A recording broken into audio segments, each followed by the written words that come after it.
ജോയ്സ് ടിവിയിലൂടെ ഞങ്ങളെ ശ്രദ്ധിക്കുന്ന എല്ലാവർക്കും യേശുക്രിസ്തുവിന്റെ നാമത്തിൽ ഞങ്ങളുടെ സ്നേഹവും വന്ദനവും അറിയിക്കുന്നു. എൻ്റെ പ്രിയപ്പെട്ട ദൈവമക്കളെ, നിങ്ങളെല്ലാവരും കർത്താവിൽ സന്തോഷമായിരിക്കുന്നു എന്ന് വിശ്വസിക്കുന്നു. ഇന്ന് നമ്മളോടൊപ്പം അനുഗ്രഹിക്കപ്പെട്ടതായ ഒരു കർത്താവിൻ്റെ ദാസനാണ് കടന്നു വന്നിരിക്കുന്നത്. കർത്താവിൻ്റെ ദാസൻ ഡോക്ടർ അലക്സാണ്ടർ ഈശോയാണ്, ചെന്നൈയിൽ നിന്ന്. ആ പ്രിയ കർത്താവിൻ്റെ ദാസനെ ജോയ്സ് ടിവിയിലേക്ക് ഞങ്ങൾ ഹാർദവമായി സ്വാഗതം ചെയ്യുന്നു. ആമേൻ. Praise Lord. ദേവദാസനെ, എന്തുണ്ട് വിശേഷം? കർത്താവിൽ സന്തോഷമായിരിക്കുന്നുവോ? ഓക്കെ, നല്ലൊരു ഡോക്ടറാണല്ലോ.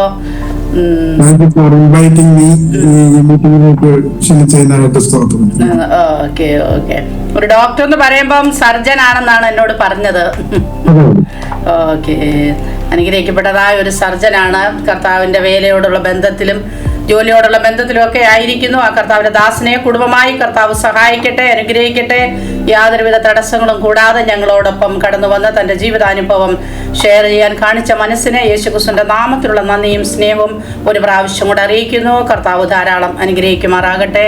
ജീവിതാനുഭവത്തിലേക്ക് കടന്നു പോകുന്നതിന് മുന്നമേ തന്നെ നമുക്ക് ദൈവസന്നിധിയിൽ ഒരു മിനിറ്റ് പ്രാർത്ഥിക്കാം. ഹല്ലേലൂയ. സ്തോത്രം സ്തോത്രം. പരിശുദ്ധ കർത്താവേ, നന്ദി നിറഞ്ഞ ഹൃദയത്തോടെ ഞങ്ങൾ അങ്ങ് സ്തുതിക്കുന്നപ്പാ, വാഴ്ത്തുന്നപ്പാ. അങ്ങയുടെ സന്നിധിയിലേക്ക് ഞങ്ങളെ സമർപ്പിച്ച് പ്രാർത്ഥിക്കുന്നു. ഹല്ലേലൂയ. പ്രിയ കർത്താവിന്റെ ദാസനെ ഏൽപ്പിക്കുന്നു. ഹല്ലേലൂയ. വായോടും നാവോടും പരിശുദ്ധാത്മാവ് കൂടെ ഇരിക്കുമാറാകണമേ.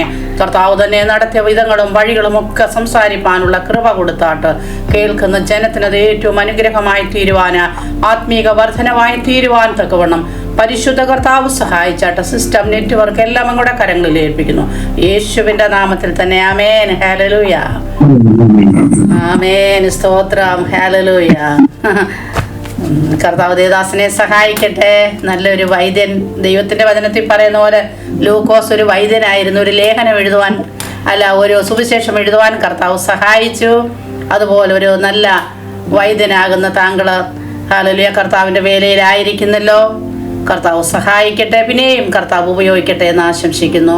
ഇനിയുള്ള സമയം ഞാൻ ദേവദാസന് നൽകി തരികയാണ്. Okay, thank you. ഒരു വാക്ക് പ്രാർത്ഥിക്കും. അവിടുത്തെ സാന്നിധ്യത്തിനായിട്ട് സ്തോത്രം ചെയ്യുന്നു.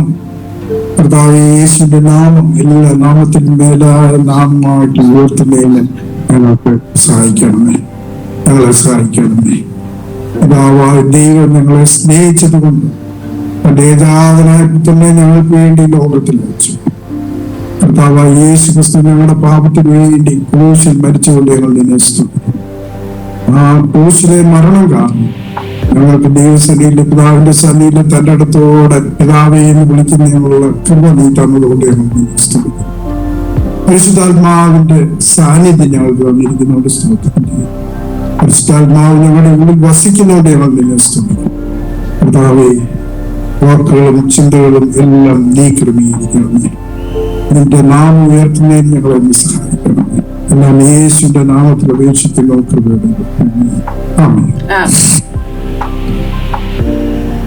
ഞാന് ജനിച്ചു വളർന്നത് ഒരു ഓർത്തഡോക്സ് സഭയിലാണ്, ഇന്ത്യൻ ഓർത്തഡോക്സ് ചർച്ച്.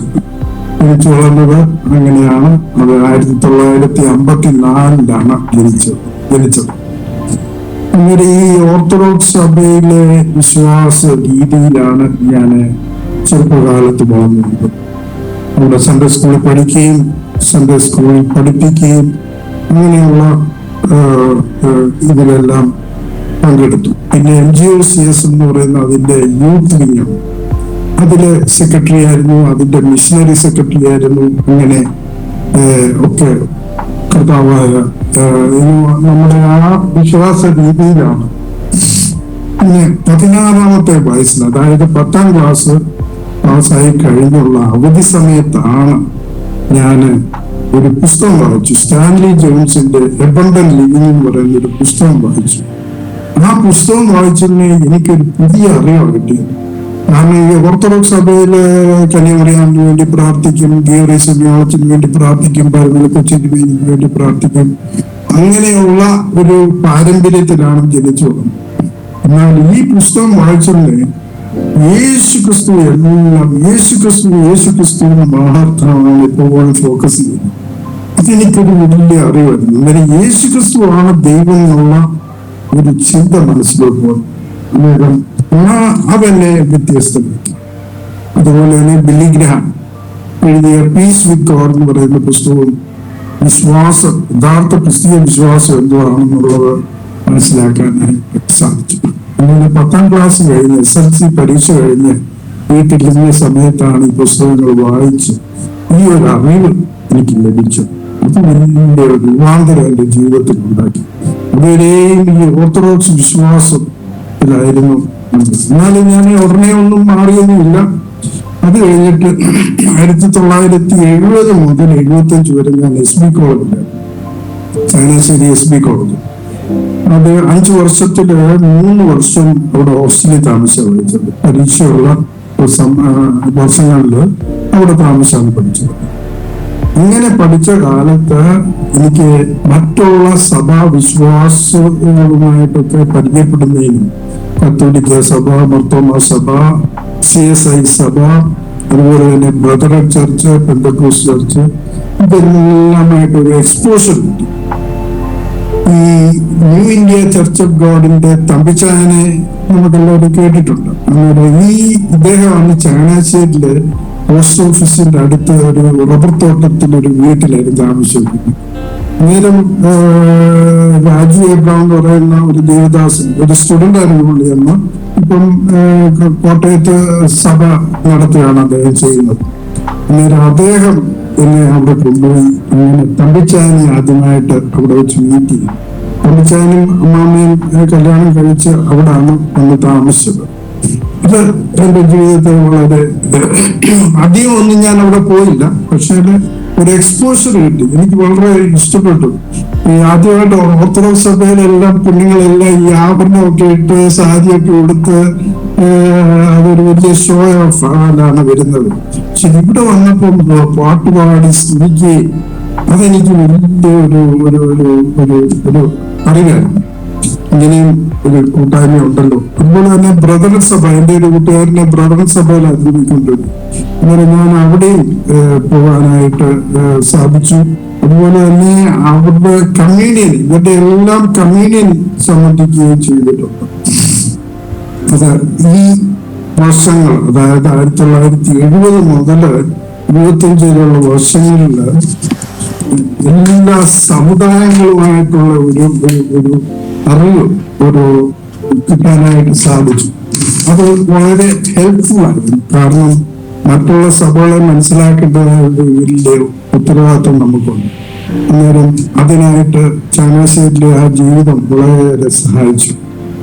ഈ രാജു എബ്രഹാം ഒക്കെ എന്നും ഞങ്ങൾക്ക് ഒരു പ്രയർ മീറ്റിങ്ങുകളാണ്. സ്റ്റുഡൻസിന്റെ ഇടയിൽ ഹോസ്റ്റലിലുള്ളവര് ഞങ്ങളൊരു ക്ലാസ് റൂമിൽ കൂടി പാട്ടുപാടി പ്രാർത്ഥിക്കുകയും, അന്നേരം അവരുടെ പുള്ളി പെന്തക്കോസ്റ്റ് വിശ്വാസത്തിൽ നിന്നാണ് വരുന്നത്. അവരുടെ ആ തീഷ്ണതയും പാട്ടുപാടുകയും വചനം ധൈര്യത്തോടെ സംസാരിക്കുകയൊക്കെ ചെയ്തതാണെന്നുള്ള എനിക്ക് വലിയ അതിശയമായി. കാരണം ഓർത്തഡോക്സ് സഭയിലൊന്നും ഇങ്ങനെയുള്ള ഒരു ഇത് ഉണ്ടായിട്ടില്ല. അന്നേരം ആ ഒരു വിശ്വാസം എക്സ്പോഷർ കിട്ടാനായിട്ട് വളരെ സാധിച്ചു. അന്നേരം ആ ചങ്ങനാശ്ശേരിയിലെ ജീവിതം വളരെ വളരെ എനിക്ക് അനുഗ്രഹം.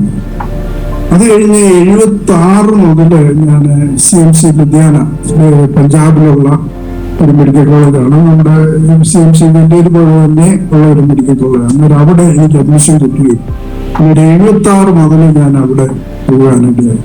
അന്നേരം അവിടെ വെച്ച് അതുപോലെ തന്നെ നമ്പൂതിരിപ്പാട് അന്നത്തെ ഡയറക്ടറായിരുന്നു പുള്ളി. ഒരു ബ്രദറൻ ചർച്ച് ബൈബിൾ ഭവന്റെ ഇൻചാർജ്. അന്നേരം പുള്ളിയുടെ ചർച്ചിലും പോയി. അന്നേരം പുള്ളി വന്ന് ഞങ്ങൾക്ക് ബൈബിൾ ക്ലാസ്സും ബൈബിൾ സ്റ്റഡിയൊക്കെ എടുക്കാൻ അതൊക്കെ വളരെ ഹെൽപ്ഫുൾ. അതുപോലെ തന്നെ ഈ സമയമായപ്പോഴത്തേക്ക് ഞാനൊരു വീണ്ടും ജനിച്ച വ്യക്തിയാണെന്ന് നല്ല ഉറപ്പെനിക്കുണ്ടാകും. വീണ്ടും ജനിച്ചു. അന്നേരം എനിക്കും ഈ മറ്റുള്ളവരെ വീണ്ടും ജനിക്കാനായിട്ട് സഹായിക്കണമെന്നുള്ള ഒരു ആഗ്രഹം ദൈവാത്മാവ്. അന്നേരം ഞാൻ ഹോസ്റ്റലിൽ ഇങ്ങനെ പ്രയർ മീറ്റിംഗ് നിൽക്കുമായിരുന്നു. അന്നേരം ആ പ്രയർ മീറ്റിങ്ങിന് എൻ്റെ ജൂനിയേഴ്സ് ഒക്കെ വരികയും അതെന്നെ വളരെ സ്വാധീനിച്ചു. അന്നേരം അത് അവിടെ വെച്ച് ദൈവം അപ്പോസ്തല പ്രവൃത്തി 26-ാം അധ്യായം 14 മുതൽ 18 വരെയുള്ള വാക്യങ്ങളിൽ കൂടി ദൈവം എന്നോട് സംസാരിച്ചത് എങ്ങനെയാണെന്ന് വെച്ച് കഴിഞ്ഞാല് ഞാന് ഇവരോട് വീണ്ടും ജനിക്കണമെന്ന് പറഞ്ഞപ്പോ അവരെന്നോട് ചോദിച്ചു, എന്തിനാ why God wants us to be born again? എന്തുകൊണ്ടാണ് ദൈവം നമ്മൾ വീണ്ടും ജനിക്കാൻ ആഗ്രഹിക്കുന്നത്? അന്ന് എനിക്ക് വചനമൊന്നും പറയാനായിട്ട് വലിയ അറിയില്ല. അന്നേരം ഞാൻ പറഞ്ഞു, നാളെ നമുക്ക് അതേപ്പറ്റി ഡിസ്കസ് ചെയ്യാം. അന്നേരം ഞാൻ എവിടെ വായിക്കാനാ, എനിക്ക് ആ പഴയ ബൈബിളില് അങ്ങനെയുള്ള റെഫറൻസ് ഒന്നും അറിയത്തില്ല. അന്നേരം ഒരു ഗിരിയൻ ബൈബിള് എൻ്റെ ഉണ്ടായിരുന്നു. അപ്പൊ എന്റെ ബൈബിൾ ഉണ്ടായിരുന്നു. ഒരു ഗിരിയൻ ബൈബിള് ചുമ്മാതൊന്ന് തുറന്നപ്പോൾ ഈ 26-ാം അധ്യായം 14 മുതലുള്ള വാക്യങ്ങളാണ് ഞാനത് വായിക്കാൻ ഞാൻ തുറന്നു വെച്ചിട്ടുണ്ട്. 14 മുതല് 15 മുതല്, നീ ആരാകുന്നു കർത്താവേ എന്ന് ഞാൻ ചോദിച്ചതിന് കർത്താവ്, നീ ഉപദ്രവിക്കുന്ന യേശു തന്നെ ഞാൻ, എങ്കിലും എഴുന്നേറ്റ് നിവർന്നു നിൽക്കുക. നീ എന്നെ കണ്ടതിനും ഇനിയും ഞാൻ നിനക്ക് പ്രത്യക്ഷപ്പെടാനിരിക്കുന്നതും നിന്നെ ശുശ്രൂഷയിലും സാക്ഷിയുമായി നിയമിപ്പാൻ ഞാൻ നിനക്ക് പ്രത്യക്ഷപ്പെടും. ജനത്തിന്റെയും ജാതികളുടെയും കയ്യിൽ നിന്ന് ഞാൻ നിന്നെ വിടുവിക്കും, എന്നെ രക്ഷിക്കും. അവർക്ക് പാപമോചനവും എന്നിലുള്ള വിശ്വാസത്താൽ നീതിയിലിരിപ്പെട്ടവരുടെ ഇടയിൽ അവകാശവും ലഭിക്കേണ്ടതിന് അവരുടെ കണ്ണു തുറപ്പാനും അവരെ ഇരുളിൽ നിന്ന് വെളിച്ചത്തിങ്കിലേക്ക്, സാത്താന്റെ അധികാരത്തിൽ നിന്ന് ദൈവത്തിങ്കിലേക്കും തിരിപ്പാനും ഞാൻ നിന്നെ ഇപ്പോൾ വിളിച്ചിരിക്കുന്നു. അങ്ങനെ ഈ ഒരു വചനം എന്റെ ഒരു ദൈവവിളി പോലെയായി. അന്നേരം എന്റെ ദൈവവിളി എന്താണെന്ന് ചോദിച്ചു കഴിഞ്ഞാൽ ഈ ഒരു വാക്യമാണ്. ഇത് വളരെ അസാധാരണ രീതിയിലാണ് എനിക്ക് എന്നോട് ദൈവം ഇടപെട്ടത്. കാരണം ഇങ്ങനെ ഒരു സ്റ്റുഡന്റ്, ജൂനിയർ സ്റ്റുഡന്റ് എന്നോട് ചോദിച്ച ചോദ്യത്തിന് ഉത്തരം കണ്ടുപിടിക്കാനായിട്ട് ശ്രമിച്ചപ്പോൾ ദൈവം കൊണ്ടുവന്ന വാക്യം ഇത് വീണ്ടും ജനിച്ച എല്ലാ വ്യക്തികളുടെയും ജീവിതത്തിൽ ഇതാണ്. നമ്മളെ സാക്ഷിയാക്കാനായിട്ടാണ് ദൈവം വിളിച്ചിരിക്കുന്നത്. നമ്മളെ അവന്റെ ശുശ്രൂഷകനാക്കാനായിട്ടാണ് വിളിച്ചിരിക്കുന്നത്. എന്തിനു വേണ്ടി? മനുഷ്യരെ അന്ധകാരത്തിൽ നിന്നും വെളിച്ചത്തിലേക്ക് കൊണ്ടുവരാൻ, മനുഷ്യരെ സാത്താന്റെ അടിമയിൽ നിന്നും ദൈവത്തിന്റെ മക്കളാക്കി തീർക്കുന്നത്. ഇതാണ് നമ്മുടെ ലക്ഷ്യം. ഇത് തന്നെയാണ് നമ്മൾ മറ്റുള്ളവർക്കും ചെയ്തു കൊടുക്കേണ്ടത്. മറ്റുള്ളവരെ ദൈവ വെളിച്ചത്തിലേക്ക് നയിക്കുക, മറ്റുള്ളവരെ ദൈവിക സാക്ഷികളാക്കാനായിട്ട് വിളിക്കുക എന്നുള്ളതാണ്. അന്നേരം ഈ ഒരു അനുഭവം എന്റെ ജീവിതത്തില് വളരെ വളരെ ഡീപ്പായിട്ടുള്ള ഒരു ഇതായിട്ട് അന്നേരം എപ്പോഴും എനിക്ക് ഇതാണ് എന്റെ ദൈവവിളി എന്നുള്ള ഒരു വലിയ ഉറപ്പുണ്ട്. അതുപോലെ തന്നെ പല ദൈവദാസന്മാരും അങ്ങ് CMC-യിലായി വരുമായിരുന്നു. ഒന്ന് PC വർഗീസ്, പിന്നെ പ്രൊഫസർ ഈനോക്ക് വന്നിട്ടുണ്ട്. അന്നത്തെ കാലത്ത് പ്രായമുള്ള ഒരു മനുഷ്യനാണ്. അതുപോലെ തന്നെ പാസ്റ്റർ പോൾ പിള്ള ഡൽഹിയിലുണ്ടായിരുന്ന അദ്ദേഹം അവിടെ വന്നിട്ടുണ്ട്. അങ്ങനെ ഇങ്ങനെ പല പല ശുശ്രൂഷകന്മാർ വന്ന ഇങ്ങനെ CMC-യിലെ ദൈവവചന ശുശ്രൂഷ. അതില് പാസ്റ്റർ PM തോമസും സിസ്റ്റർ ക്രിസ്റ്റി വന്ന് അവിടെ ശുശ്രൂഷിക്കുമായിരുന്നു. അങ്ങനെ ഒരു പ്രാവശ്യം ഈ സിസ്റ്റർ ക്രിസ്റ്റി ഞങ്ങളെല്ലാം വിളിച്ചൊരു പ്രയർ റൂമിലോട്ട് കൊണ്ടുപോയി പ്രാർത്ഥിക്കാനിരുന്നു. ആത്മാവിലങ്ങ് നിറഞ്ഞു. ആദ്യമായിട്ടാണ് എനിക്ക് അങ്ങനെ ഒരു അനുഭവം ഉണ്ടാകുന്നത്. ഒരു വിധത്തിൽ പറഞ്ഞാൽ അതിന്റെ ഒരു പരിശുദ്ധാത്മാഭിഷേകമായിരുന്നു. പക്ഷെ എനിക്ക് എന്താണെന്ന് മനസ്സിലായില്ല. ഞാൻ എങ്ങനെ അങ്ങ് പൊട്ടിക്കരഞ്ഞു, ദൈവമേ നിന്റെ മക്കളെ നീ നിറയ്ക്കണമേ എന്നും പറഞ്ഞു. അത് ഞാൻ ഓർക്കും. അന്നേരം ഈ പാസ്റ്റർ PM തോമസും ക്രിസ്റ്റിയും വളരെ എന്റെ ജീവിതത്തെ സ്വാധീനിച്ചു. അന്നേരം അഭിഷേകം വന്നത് ഈ സിസ്റ്റർ ക്രിസ്റ്റിയിൽ കൂടിയായിരുന്നു. അന്നേരം ഞാൻ ഇവരുടെ കാശ്മീർ ഇവാഞ്ചലിക്കൽ ഫെലോഷിപ്പിലുള്ള ഉദംപൂറുള്ള അവിടെ ഞാൻ പോയി 2 ദിവസം താമസിച്ചിട്ടുണ്ട്. അന്നേരം അതെന്നെ വളരെ സ്വാധീനിച്ചു. അന്നേരം അന്ന് സൺഡേ ആരാധനയ്ക്ക് പാസ്റ്റർ PM തോമസ് പ്രസംഗിച്ചത് എന്തായിരുന്നു എന്ന് ചോദിച്ചു കഴിഞ്ഞാല് മോശയെ പറ്റിയായിരുന്നു. എബ്രായ ലേഖനം 11 അധ്യായം 24 വരെയുള്ള വാക്യങ്ങൾ.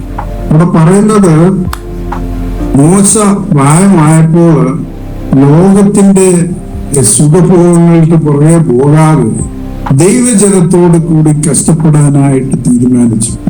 അന്നേരം അത് ആയിരുന്നു അന്നത്തെ പ്രധാന ചിന്താവിഷയം. അന്നേരം അതെന്നെ വളരെ സ്വാധീനിച്ചു എന്ന് കാണാൻ പറയും. അന്നേരം അവിടുന്ന് ഞാൻ MBBS കഴിഞ്ഞു. പിന്നെ ഞാൻ അവിടുന്ന്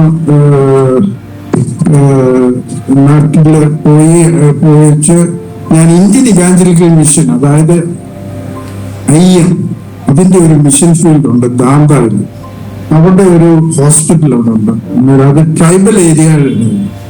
അന്നേരം ഞാൻ അവിടെ പോയി ഏകദേശം 1 വർഷം വർക്ക് ചെയ്തു. അന്നേരം ഈ മിഷൻ ഫീൽഡിന്റെ പോകുന്നതിനും അവിടെ ഉള്ള ഒരു എക്സ്പോഷർ കിട്ടുന്നതിനും സാധിച്ചു.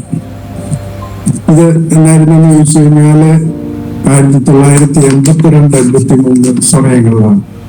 പിന്നെ 1984 എന്റെ മാരേജ് നടക്കുന്നത്. എന്റെ വൈഫും ഓർത്തഡോക്സ് ബാക്ക്ഗ്രൗണ്ടിലാണ് ജനിച്ചു വളർന്നത്. എന്നാൽ വെല്ലൂരിൽ വെച്ച് വീണ്ടും ജനിക്കുന്നതിനും TPM ചർച്ചിൽ ജോയിൻ ചെയ്യുന്നതിനും ഇടയായി. അങ്ങനെ പിന്നെ ലുധിയാനയിൽ തന്നെ എനിക്ക് PG ചെയ്യാനായിട്ടുള്ള ഒരു ഓപ്പർച്യൂണിറ്റി കിട്ടി. അത് 1989 മുതല് ഞാൻ അവിടെ ആയിരുന്നു. അതായത് CMC തന്നെ തിരിച്ചു വന്ന് സർജറി ചെയ്യാനായിട്ട്. അന്നേരം എന്റെ വൈഫ് വേറൊരു ഡിപ്പാർട്ട്മെന്റിൽ വർക്ക് ചെയ്തു. അന്നേരം അവിടെ വെച്ച് ഡൽഹി വെച്ചൊരു മീറ്റിംഗ് ഉണ്ടായിരുന്നു. അതെന്താണെന്ന് വെച്ച് കഴിഞ്ഞാല് ഈ ഓറൽ റോബർട്ട്സ് യൂണിവേഴ്സിറ്റിയിൽ കുറെ പേര് വന്ന് ഞങ്ങളെ എങ്ങനെയാണ് spiritual skills course, spiritual skill training, അതായത് എങ്ങനെയാണ് സുവിശേഷം മറ്റുള്ളവർക്ക് പറയേണ്ടത്, എങ്ങനെയാണ് ഡീമൺസിനെ കാസ്റ്റ് ഔട്ട് ചെയ്യേണ്ടത്, എങ്ങനെയാണ് സ്പീക്കിംഗ് ഇൻ ടങ്സ്. ആക്ച്വലി അവിടെ വെച്ചാണ് യഥാർത്ഥമായിട്ട് ഒരു ലാംഗ്വേജ് സ്പീക്കിംഗ് ഇൻ ടങ്സിൽ ഉണ്ടായത്. ക്രിസ്ത്യൻ അവിടെ എനിക്ക് എന്താണെന്ന് പോലും അറിയത്തില്ലായിരുന്നു. പക്ഷെ ഇവര് നല്ല ടീച്ചിങ് തന്നു ഓരോന്നിനെ പറ്റി. അങ്ങനെ ഒരു വലിയ അനുഗ്രഹം ഉണ്ടായി. സ്പീക്കിംഗ് ഇൻ ടങ്സ് യഥാർത്ഥമായിട്ടും അവിടെ വെച്ചാണ് ഉണ്ടാകുന്നത്. ഇവിടെ വെച്ച് ഉണ്ടായി. പക്ഷെ എനിക്കത് മനസ്സിലായത് ശരിക്കും ഇവരൊരു 10-20 പേര് ഒരു ടീമായിട്ട് വന്നിട്ട് പലരും പല സബ്ജക്റ്റിനെ പറ്റിയുള്ള ക്ലാസ്സുകളുണ്ട്. അന്നേരം വളരെ കോൺസെൻട്രേറ്റഡ് ഒരു 7 ദിവസമോ 10 ദിവസത്തെ ക്യാമ്പാണ്. അതിൽ കൂടി ഒരു ബൈബിൾ സ്കൂളിൽ പഠിക്കാവുന്ന അത്രയും കാര്യങ്ങൾ പഠിക്കുന്നതിന് സാധിച്ചു. പിന്നെ 1997 മുതൽ 2007 വരെ ഞാൻ നാട്ടിലായിരുന്നു. നാട്ടിലെ പല ഹോസ്പിറ്റലിൽ വർക്ക് ചെയ്തു. അത് കഴിഞ്ഞിട്ട് എൻ്റെ ഒരു കൂട്ടുകാരനെ വീണ്ടും ജനിച്ച IPCയിലുള്ള ഒരു വിശ്വാസിയാണ്. നിരപ്പുള്ളി പറഞ്ഞ് നമുക്ക് സൗദിയിലോട്ട് പോകാം, അവിടെ ശുശ്രൂഷ ചെയ്യാമെന്ന് പറഞ്ഞു. അങ്ങനെ ഞാനും പുള്ളിയും കൂടെ സൗദിയിൽ പോയി. ഏകദേശം 2007 മുതൽ 2017 വരെ സൗദി അറേബ്യയിലുണ്ട്. അന്നേരം സൗദി അറേബ്യയിൽ ഉണ്ടായിരുന്ന ആ കാലം എനിക്ക് വളരെ വളരെ ആത്മീയമായിട്ട് വളരുന്നതിനും ഒക്കെ വളരെ സഹായിച്ചു. അന്നേരം അവിടെ വെച്ച് ഒരു പ്രാവശ്യം ചർച്ചില് ഞങ്ങൾക്ക് ഫാസ്റ്റിംഗ് ആൻഡ് പ്രയർ ഉണ്ട്. അന്നേരം ഞാൻ രാത്രി ഒരു ഫ്രൈഡേ അവിടെ അവധി ദിവസം ഫ്രൈഡേ നൈറ്റും ഫാസ്റ്റിംഗ് ആൻഡ് പ്രയർ. അന്നേരം ഞാൻ ഇരുന്നത് ഈ വിൻഡോ AC-യുടെ അടുത്തായിരുന്നു. അന്നേരം തൊണ്ടയ്ക്ക് ഒത്തിരി തണുപ്പടിച്ച് ശരിക്കും ശബ്ദം ഒട്ടും വരുന്നില്ല. ഞാൻ സാറ്റർഡേ അവിടെ വർക്കിംഗ് ഡേ, സാറ്റർഡേ കൂടി പോയി ഇരുന്നപ്പോൾ ഒരു മെയിൽ നേഴ്സ് കയറി. അന്നേരം ഞാൻ പറയാനായിട്ട് പോയായിരുന്നു, എനിക്ക് ശബ്ദമില്ല ഇങ്ങനെ ആണെന്നാണ്. അന്നേരം പരിശുദ്ധാത്മാവ് പറഞ്ഞു അത് പറയരുത് എന്ന് പറഞ്ഞു. ഒരു 24 മണിക്കൂറുകളും ഒരു പ്രാർത്ഥനയിൽ ഇരുന്നുകൊണ്ട് പരിശുദ്ധാത്മാവിന്റെ ശബ്ദം കേൾക്കുന്നതിനുള്ള ഒരു കാത് ദൈവത്തിൽ. അന്നേരം പരിശുദ്ധാത്മാവ് പറഞ്ഞു നീ അത് പറയരുത്. അതായത് നമ്മുടെ രോഗം ഏറ്റു പറയുന്നത്. അതിന് പറയേണ്ടത് എന്തുവാ? യേശുവിന്റെ അടിപൊളിയാൽ എനിക്ക് സൗഖ്യം നൽകും. അതെനിക്കൊരു വലിയ അന്നേരം ഞാൻ ആ ബ്രദറിന്റെ അടുത്ത് പറഞ്ഞു, എനിക്ക് തൊണ്ടവേദന ഉണ്ടായിരുന്നു, എനിക്ക് തൊണ്ടവേദന അന്നേരം ഉണ്ട്. പക്ഷെ ഞാൻ വിശ്വാസത്താൽ പറഞ്ഞു, എനിക്ക് തൊണ്ടവേദന ഉണ്ടായിരുന്നു, എന്നാൽ യേശുവിന്റെ അടിപൊളിയാൽ എനിക്ക് സൗഖ്യം വന്നിരിക്കും. ഇതെനിക്കൊരു വലിയ അനുഭവമാണ്. അന്നേരം ഇത് ഞാൻ എല്ലാ വിശ്വാസികളുടെ അടുത്തും പറയും. നമ്മൾ രോഗം ഏറ്റു പറയും. ഇന്നും നമ്മുടെ ഇപ്പം ഒരു മുട്ടുവേദന, നടുവേദന ഒക്കെ വരുന്നുണ്ടെങ്കിൽ രോഗം നമ്മൾ ഏറ്റു പറഞ്ഞു കഴിഞ്ഞാൽ നമ്മൾ അതിന് കീഴ്പ്പെടില്ല. എന്നാൽ രോഗം ഏറ്റു പറയുന്നതിന് പകരം യേശുവിന്റെ അടിപൊളിയാൽ എനിക്ക് സൗഖ്യം വന്നിരിക്കുന്നു എന്ന് നമ്മൾ പറയുമ്പോൾ നമ്മളുടെ സൗഖ്യം തുടങ്ങിയാണ്. Death and life is in the power of your word. ജീവനും മരണവും നമ്മുടെ വാക്കിന്റെ ശക്തിയാണ്. ഇത് പ്രാക്ടിക്കലായിട്ട് ഞാൻ അനുഭവിച്ചു. അന്നേരം അത് ഞാൻ എൻ്റെ ജീവിതത്തിൽ പ്രാക്ടിക്കലായിട്ട് പറയും. അന്നേരം ഇപ്പോഴാണേലും ഒരു ജലദോഷം വന്നാലും ഞാൻ അത് ഏറ്റു പറയത്തില്ല. ഞാൻ പറയും, യേശുവിന്റെ അടിപ്രകാരം എനിക്ക് സൗഖ്യം വന്നിരിക്കും, യേശുവിന്റെ അടിപ്രകാരം എനിക്ക് സൗഖ്യം വന്നിരിക്കും. ഈ സമയത്ത് ഒരു പാകിസ്ഥാനി രോഗികളെ കാണും, പിന്നെ ബംഗ്ലാദേശ്, ഇന്ത്യ, അതുപോലെ തന്നെ ആഫ്രിക്കൻ രാജ്യങ്ങളിലെ രോഗികളെ കാണും. അങ്ങനെ ഒരു പാകിസ്ഥാനി മനുഷ്യനും അവന്റെ ഭാര്യയും വന്നു. അന്നേരം അവൻ എൻ്റെ അടുത്ത് ഒരു കാര്യം പറഞ്ഞു. അവന്റെ കല്യാണ ജീവിതം തുടങ്ങിയിട്ട് ഏകദേശം 4, 5, 6 വർഷമായി. പക്ഷെ അവർക്ക് മക്കളില്ല. അന്നേരം അവന് പറഞ്ഞു, അവന്റെ അമ്മ പറയുന്നു, വേറെ ഒരു വിവാഹം കൂടെ കഴിക്കാൻ. ഇത് ഭാര്യയുടെ മുന്നിൽ വെച്ചാ പറയുന്നത്. റോബിളി അവന്റെ ഭാര്യ ഇതൊന്ന് കേൾക്കണം. വീട്ടിൽ വെച്ച് പറഞ്ഞു കഴിഞ്ഞാൽ അവള് കരയോ ഒക്കെ ചെയ്യും. അന്നേരം അത് ചെയ്യാതിരിക്കാൻ എന്റെ മുന്നിൽ വെച്ച് അത് പറഞ്ഞു. അന്നേരം അവിടെ മുഖം വിഷമപ്പെടുന്നത് ഞാൻ കണ്ടു. എനിക്കത് കണ്ടപ്പോൾ എനിക്ക് പ്രയാസമായിരുന്നു. കാരണം അവര് മുസ്ലിം വിശ്വാസത്തിൽ ജനിച്ചു വളർന്നു. അവരുടെ ഇതിലത് പറ്റും. ക്രിസ്ത്യാനികൾക്കോ ഹിന്ദുക്കൾക്കോ ഒന്നും അത്. അന്നേരം മക്കളില്ലാത്തത് കാരണം അവൻ വേറൊരു സ്ത്രീയെ വിവാഹം കഴിക്കാൻ ആഗ്രഹിക്കുന്നു. അവന്റെ അമ്മ അവനെ പ്രഷറൈസ് ചെയ്യുന്നു എന്നിങ്ങനെ അവിടെ മുന്നിൽ വെച്ച് പറഞ്ഞു. എനിക്കത് കണ്ടപ്പം അവിടെ ആ ദുഃഖവും കണ്ടപ്പോൾ എനിക്ക് വലിയ പ്രയാസം. അന്നേരം എൻ്റെ അടുത്ത് ഈ ഗൈനക്കോളജിസ്റ്റ്, അവിടുത്തെ ഗൈനക്കോളജിസ്റ്റ് സ്ത്രീകളെ പരിശോധിക്കും, ആണുങ്ങളെ പരിശോധിക്കാനായിട്ട് എൻ്റെ അടുത്ത് നോക്കി. വളരെ അവർക്ക് രോഗങ്ങൾ ഉണ്ടാകാം, ഈ കുഞ്ഞുങ്ങൾ ഇല്ലാതാകാനായിട്ടുള്ള. അന്നേരം ഞാൻ എന്ത് ചെയ്യും? ഞാൻ ഒരു കാര്യം ചെയ്തു. യേശുവിന്റെ നാമത്തിൽ നമുക്ക് അധികാരമുണ്ട്. നമ്മൾ യേശുവിന്റെ നാമത്തിൽ കൽപ്പിച്ചാൽ അത് സംഭവിക്കും. അത് പറയുന്നുണ്ട്, whatever you bind on earth, it is bound in heaven. Whatever you loose on earth is loosed in heaven. ഞാൻ വിശ്വാസത്താൽ ഒരു കാര്യം ചെയ്തു. ഒരു മലയാളി കുടുംബം വന്നു എൻ്റെ അടുത്ത്. അവർക്ക് എന്തോ സർജറിക്കുള്ള ഒരു ചെറിയ ഇതുണ്ടായിരുന്നു. അത് ചെയ്തു. എന്നിട്ട് ഞാൻ ചോദിച്ചു, നിങ്ങൾക്ക് മക്കള് എത്ര ഉണ്ടെന്ന് ചോദിച്ചു. പിന്നെ അവര് പറഞ്ഞു, ഞങ്ങൾക്ക് മക്കളില്ല. അത് പറയാൻ വലിയ മടിയാ, വലിയ എംബാരസിങ്, വലിയ പ്രയാസമുള്ള കാര്യം. അന്നേരം ഞാൻ പറഞ്ഞു, ഞാൻ പ്രാർത്ഥിക്കാം. അന്നേരം ഞാൻ എന്ത് ചെയ്ത് കഥ പൂർത്തിയാകത്തു നിന്നിട്ട് ഇവരുടെ രണ്ടുപേരുടെയും കൈ എൻ്റെ കൈയുടെ ഇടയ്ക്ക് വെച്ചിട്ട് ഞാൻ പറഞ്ഞു, യേശുവിന്റെ നാമത്തിൽ I command the reproductive system to be creative. അവരുടെ ഗർഭപാത്രവും അവരുടെ റീപ്രൊഡക്റ്റീവ് സിസ്റ്റം യേശുവിന്റെ നാമത്തിൽ ക്രിയേറ്റീവ് ആകട്ടെ എന്ന് ഞാൻ അങ്ങോട്ട് കൽപ്പിച്ചു. അത് അതിനുള്ള അധികാരം നമുക്ക് തന്നിരിക്കുകയാണ്. യേശുവിന്റെ നാമത്തിൽ അതിനുള്ള അധികാരം നമുക്കുണ്ട്. അന്നേരം അങ്ങനെ അങ്ങോട്ട് കൽപ്പിച്ചു.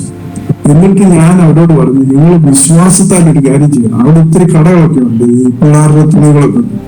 അവിടെ പോയി കുഞ്ഞിക്ക് ഉണ്ടാകാൻ പോകുന്ന കുഞ്ഞിന് വേണ്ടി ഒരു ഉടുപ്പ് മേടിക്കണം.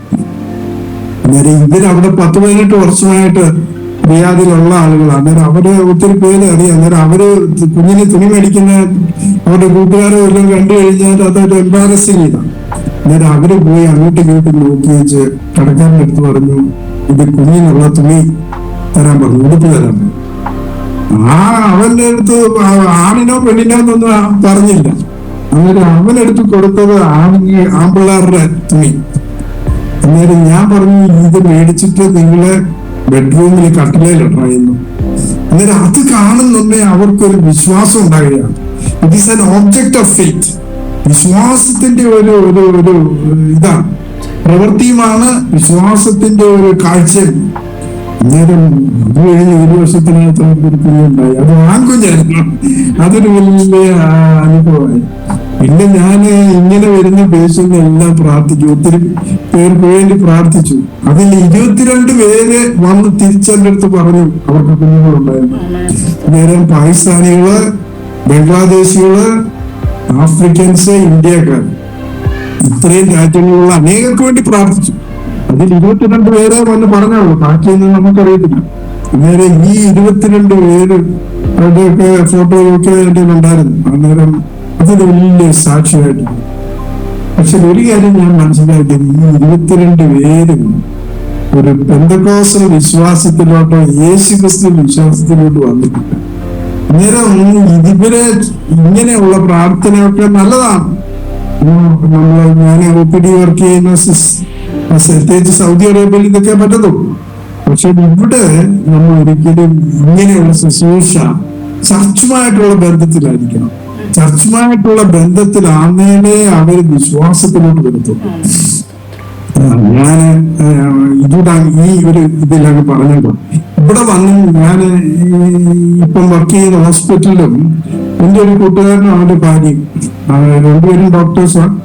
അവന്റെ ഭാര്യയുടെ ട്വിൻ സിസ്റ്ററും ഇൻഫെർട്ടിലിറ്റി സ്പെഷ്യലിസ്റ്റാണ്. ഇതെല്ലാം ചെയ്തിട്ടും അവർക്ക് മക്കളില്ല. എന്നിട്ട് ഞാൻ പറഞ്ഞു, ഞാനിങ്ങനെ സൗദി അറേബ്യയിലായിരുന്നപ്പോൾ ചെയ്യുമായിരുന്നു, ഞാൻ നിനക്ക് പ്രാർത്ഥിക്കട്ടെ എന്ന് ചിന്തിക്കണം. അന്നേരം അവൻ പറഞ്ഞു പ്രാർത്ഥിക്കാൻ പറഞ്ഞു. അന്നേരം ഞാൻ OPD വെച്ച് ഇവരുടെ കാര്യം വെച്ച് പ്രാർത്ഥിക്കും. അവർക്ക് ഇതുപോലെ മക്കൾ. പക്ഷേ കുഴപ്പം, ഇവരൊന്നും ചർച്ചുമായിട്ട് യാതൊരു ബന്ധമില്ല. അതുകൊണ്ട് ഞാൻ തീരുമാനിച്ചു, ഇനി ആരെങ്കിലും വരികയാണെങ്കിൽ അത് അവരെ കൊണ്ടുപോയി ചർച്ചിൽ കൊണ്ടുപോയി പാസ്റ്ററെ കൊണ്ട് പ്രാർത്ഥിപ്പിക്കും. മനസ്സിലായല്ലോ? നമ്മള് ന്യൂസ് ചെയ്യുന്നത് നല്ലതാ, അത്ഭുതങ്ങൾ ഉണ്ടാകുന്നത് നല്ലതാ. പക്ഷേ സൗദി അറേബ്യയിൽ കുഴപ്പമില്ല. പക്ഷെ ഇവിടെ ചെയ്യുകയാണെങ്കിൽ അവരെ ചർച്ചിൽ കൊണ്ടുപോയി ചെയ്താലേ അത് ദൈവത്തിന് പ്രയോജനമാകുന്നു. ഈ 22 പേരും അവരതുപോലെ തന്നെ ജീവിക്കുകയാണ്. അവരൊന്നും വിശ്വാസത്തിലോട്ട് വന്നിട്ടില്ല. അന്നേരം ഇങ്ങനെയായിരുന്നു അത്. പിന്നെ ഞാന് സൗദി അറേബ്യയിൽ ഉണ്ടായിരുന്ന സമയത്ത് സമയമാകുമ്പോ ഒന്ന് പറഞ്ഞേക്കണം കേട്ടോ. പറയാം സമയമില്ല, അരമണിക്കൂറായതേ ഉള്ളൂ, സമയം ഇഷ്ടം പോലെ. പിന്നെ ഞാന് അവിടെ സൗദി അറേബ്യയിലെ ഒരു ചർച്ചിൽ പോയിടത്ത് വെച്ച് ഒരു സൗദി മനുഷ്യനെ കണ്ടു. അതായത് അവന് സൗദി ആണ്, എന്നാൽ അവന് ഇംഗ്ലീഷ് പഠിക്കാനായിട്ട് ന്യൂസിലൻഡിൽ പോയി. ന്യൂസിലൻഡിൽ പോയപ്പോൾ എന്താ പറ്റിയെന്ന് വെച്ച് കഴിഞ്ഞാല് ആ ക്ലാസ് ഒക്കെ അറ്റൻഡ് ചെയ്യുന്നിടത്ത് കഴിഞ്ഞ് വീട്ടില് ഹോട്ടലിലൊക്കെ താമസിച്ചിരുന്ന് അവിടെ വെച്ച് രാത്രിയിൽ ഒരു വലിയ വിഷനുണ്ട്, ദർശനമുണ്ട്. എന്തോ വലിയ വെളിച്ചം അവനെ വിസിറ്റ് ചെയ്യാനായിട്ട്. അന്നേരം അവന് അതെന്തോന്ന് മനസ്സിലായി. അന്നേരം ക്ലാസ് ടീച്ചർ ചോദിച്ചു, നിങ്ങൾക്ക് എന്തെങ്കിലും പ്രത്യേക അനുഭവം ഉണ്ടായിട്ടുണ്ടോ എന്ന് ചോദിച്ചു. അന്നേരം അവൻ പറഞ്ഞു, ഇങ്ങനെ എനിക്കുണ്ട്. അന്നേരം അവര് സ്ത്രീ ഗുണകീനാ, പക്ഷെ അവര് അങ്ങനെ പറയാനൊക്കത്തില്ല. അവര് പറഞ്ഞു, ഇന്ന ആളെ പോയി മീറ്റ് ചെയ്യാൻ പറഞ്ഞു. അവരുടെ പാസ്റ്ററെ പോയി മീറ്റ് ചെയ്യും. അന്നേരം അതിൽ കൂടെ അവൻ വീണ്ടും ജനിച്ചു. അവന് അദ്ദേഹം ഒരു ന്യൂ ടെസ്റ്റ്മെന്റ് കൊടുത്തു. അവൻ തിരിച്ച് സൗദി അറേബ്യ വന്നു. അവന്റെ അപ്പൻ ആരാന്ന് വെച്ച് കഴിഞ്ഞാല് ഈ സുപ്രീം കോർട്ടിലെ ജഡ്ജ് പോലുള്ള വലിയ കൂടിയ പവർഫുൾ പോസ്റ്റാണ്. അയക്ക് 4 ഭാര്യമാരുണ്ട്, അതുകൊണ്ട് 24 പിള്ളേരും. ഇതിനൊരു ഭാര്യയിലുണ്ടായ എന്നിട്ട് എന്ത് ചെയ്തെന്ന് വെച്ച് കഴിഞ്ഞാല് ഇവനെ ഞാൻ ആദ്യമായിട്ട് അവിടെ വെച്ച് പരിചയപ്പെട്ടു. അങ്ങനെ വലിയ അടുപ്പമായി. അന്നേരം അടുപ്പമായിട്ട് എന്താ പറ്റി, ഇവനെ അവിടെ റേഡിയോളജിസ്റ്റ് അങ്ങനെ വർക്ക് ചെയ്തോണ്ടിരിക്കുന്നു. ഒരു പ്രാവശ്യം എങ്ങനെയോ ഇവൻ അവന്റെ പ്രൊഫസറുടെ അടുത്ത് പറഞ്ഞു ഇങ്ങനെ ക്രിസ്ത്യാനി പുറത്തു വരും. അത് വലിയ പ്രശ്നമാക്കി. അന്നേരം ആ പ്രൊഫസർ അവനെ ടെർമിനേറ്റ് ചെയ്ത് ഡോക്ടറായിട്ട് അവിടെ വർക്ക് ചെയ്യാം. അന്നേരം അവന് ഇത് പറഞ്ഞു അവന്റെ ജോലി പോയി. അന്നേരം ഞാൻ അവനെ സാമ്പത്തികമായിട്ടൊക്കെ സഹായിക്കുമായിരുന്നു. അന്നേരം നിങ്ങൾക്കെല്ലാം മനസ്സിലായി. അന്നേരം ഇവന്റെ പൈസയൊന്നും ഇല്ല. അവന്റെ വീട്ടിൽ നിന്നുള്ള ഹെൽപ്പ് വീട്ടിൽ നിന്ന് ഔട്ടാക്കി. അന്നേരം ഞങ്ങളെ സഹായിച്ചാലേ പറ്റത്തുള്ളൂ. അന്നേരം പരിശുദ്ധാത്മാവ് എൻ്റെ അടുത്ത് പറഞ്ഞു, എനിക്കന്ന് ഒരു കാറുണ്ടായിരുന്നു, ഈ ടൊയോട്ടയുടെ ക്യാമ്പിൽ പുതിയ കാറായിരുന്നു ഞാൻ അവിടെ ഉപയോഗിച്ചിട്ടുണ്ടായിരുന്നു. അന്നേരം ദൈവാത്മാവ് എൻ്റെ അടുത്ത് പറഞ്ഞു, നീ ആ കാർ അവന് കൊടുക്കാം. അന്നേരം അങ്ങനെ അന്നേരം അവൻ രക്ഷപ്പെടണമെങ്കിൽ, അല്ലെങ്കിൽ അവനവിടെ ചത്തുപോയി കഴിഞ്ഞു കഴിഞ്ഞാൽ എനിക്ക് വലിയ പ്രയാസമാണ്. ദൈവാത്മാവ് എന്നോട് പറഞ്ഞു, നീ ആ കാറ് അവന് ഗിഫ്റ്റായിട്ട് കൊടുക്കാൻ പറ്റും. അന്നേരം ഞാൻ അവിടെ അടുത്ത് പറഞ്ഞു, ഇങ്ങനെ ദൈവം എൻ്റെ അടുത്ത് ഇങ്ങനെ പറഞ്ഞു, ഞാൻ നിനക്ക് തരിക ആ കാർ അവന്. അവനത് വിറ്റ് എത്രയും വേഗം അവൻ അമേരിക്കയ്ക്ക് കിടക്കും. എന്നിട്ട് അമേരിക്കയിൽ അവൻ പോയി അവിടെ ബിലീവേഴ്സുമായിട്ടൊക്കെ കോണ്ടാക്ട് ഉണ്ടായി. എന്നിട്ട് അവനൊരു അമേരിക്കക്കാരൻ വിശ്വാസി പെണ്ണിനെ കല്യാണം കഴിച്ചു. എന്നാൽ അവന്റെ കല്യാണം 2018 എന്നിട്ട് ഞാൻ പോയി അറ്റൻഡ് ചെയ്തായിരുന്നു. അതൊരു വലിയ അനുഭവമായിരുന്നു എനിക്ക്. കാരണം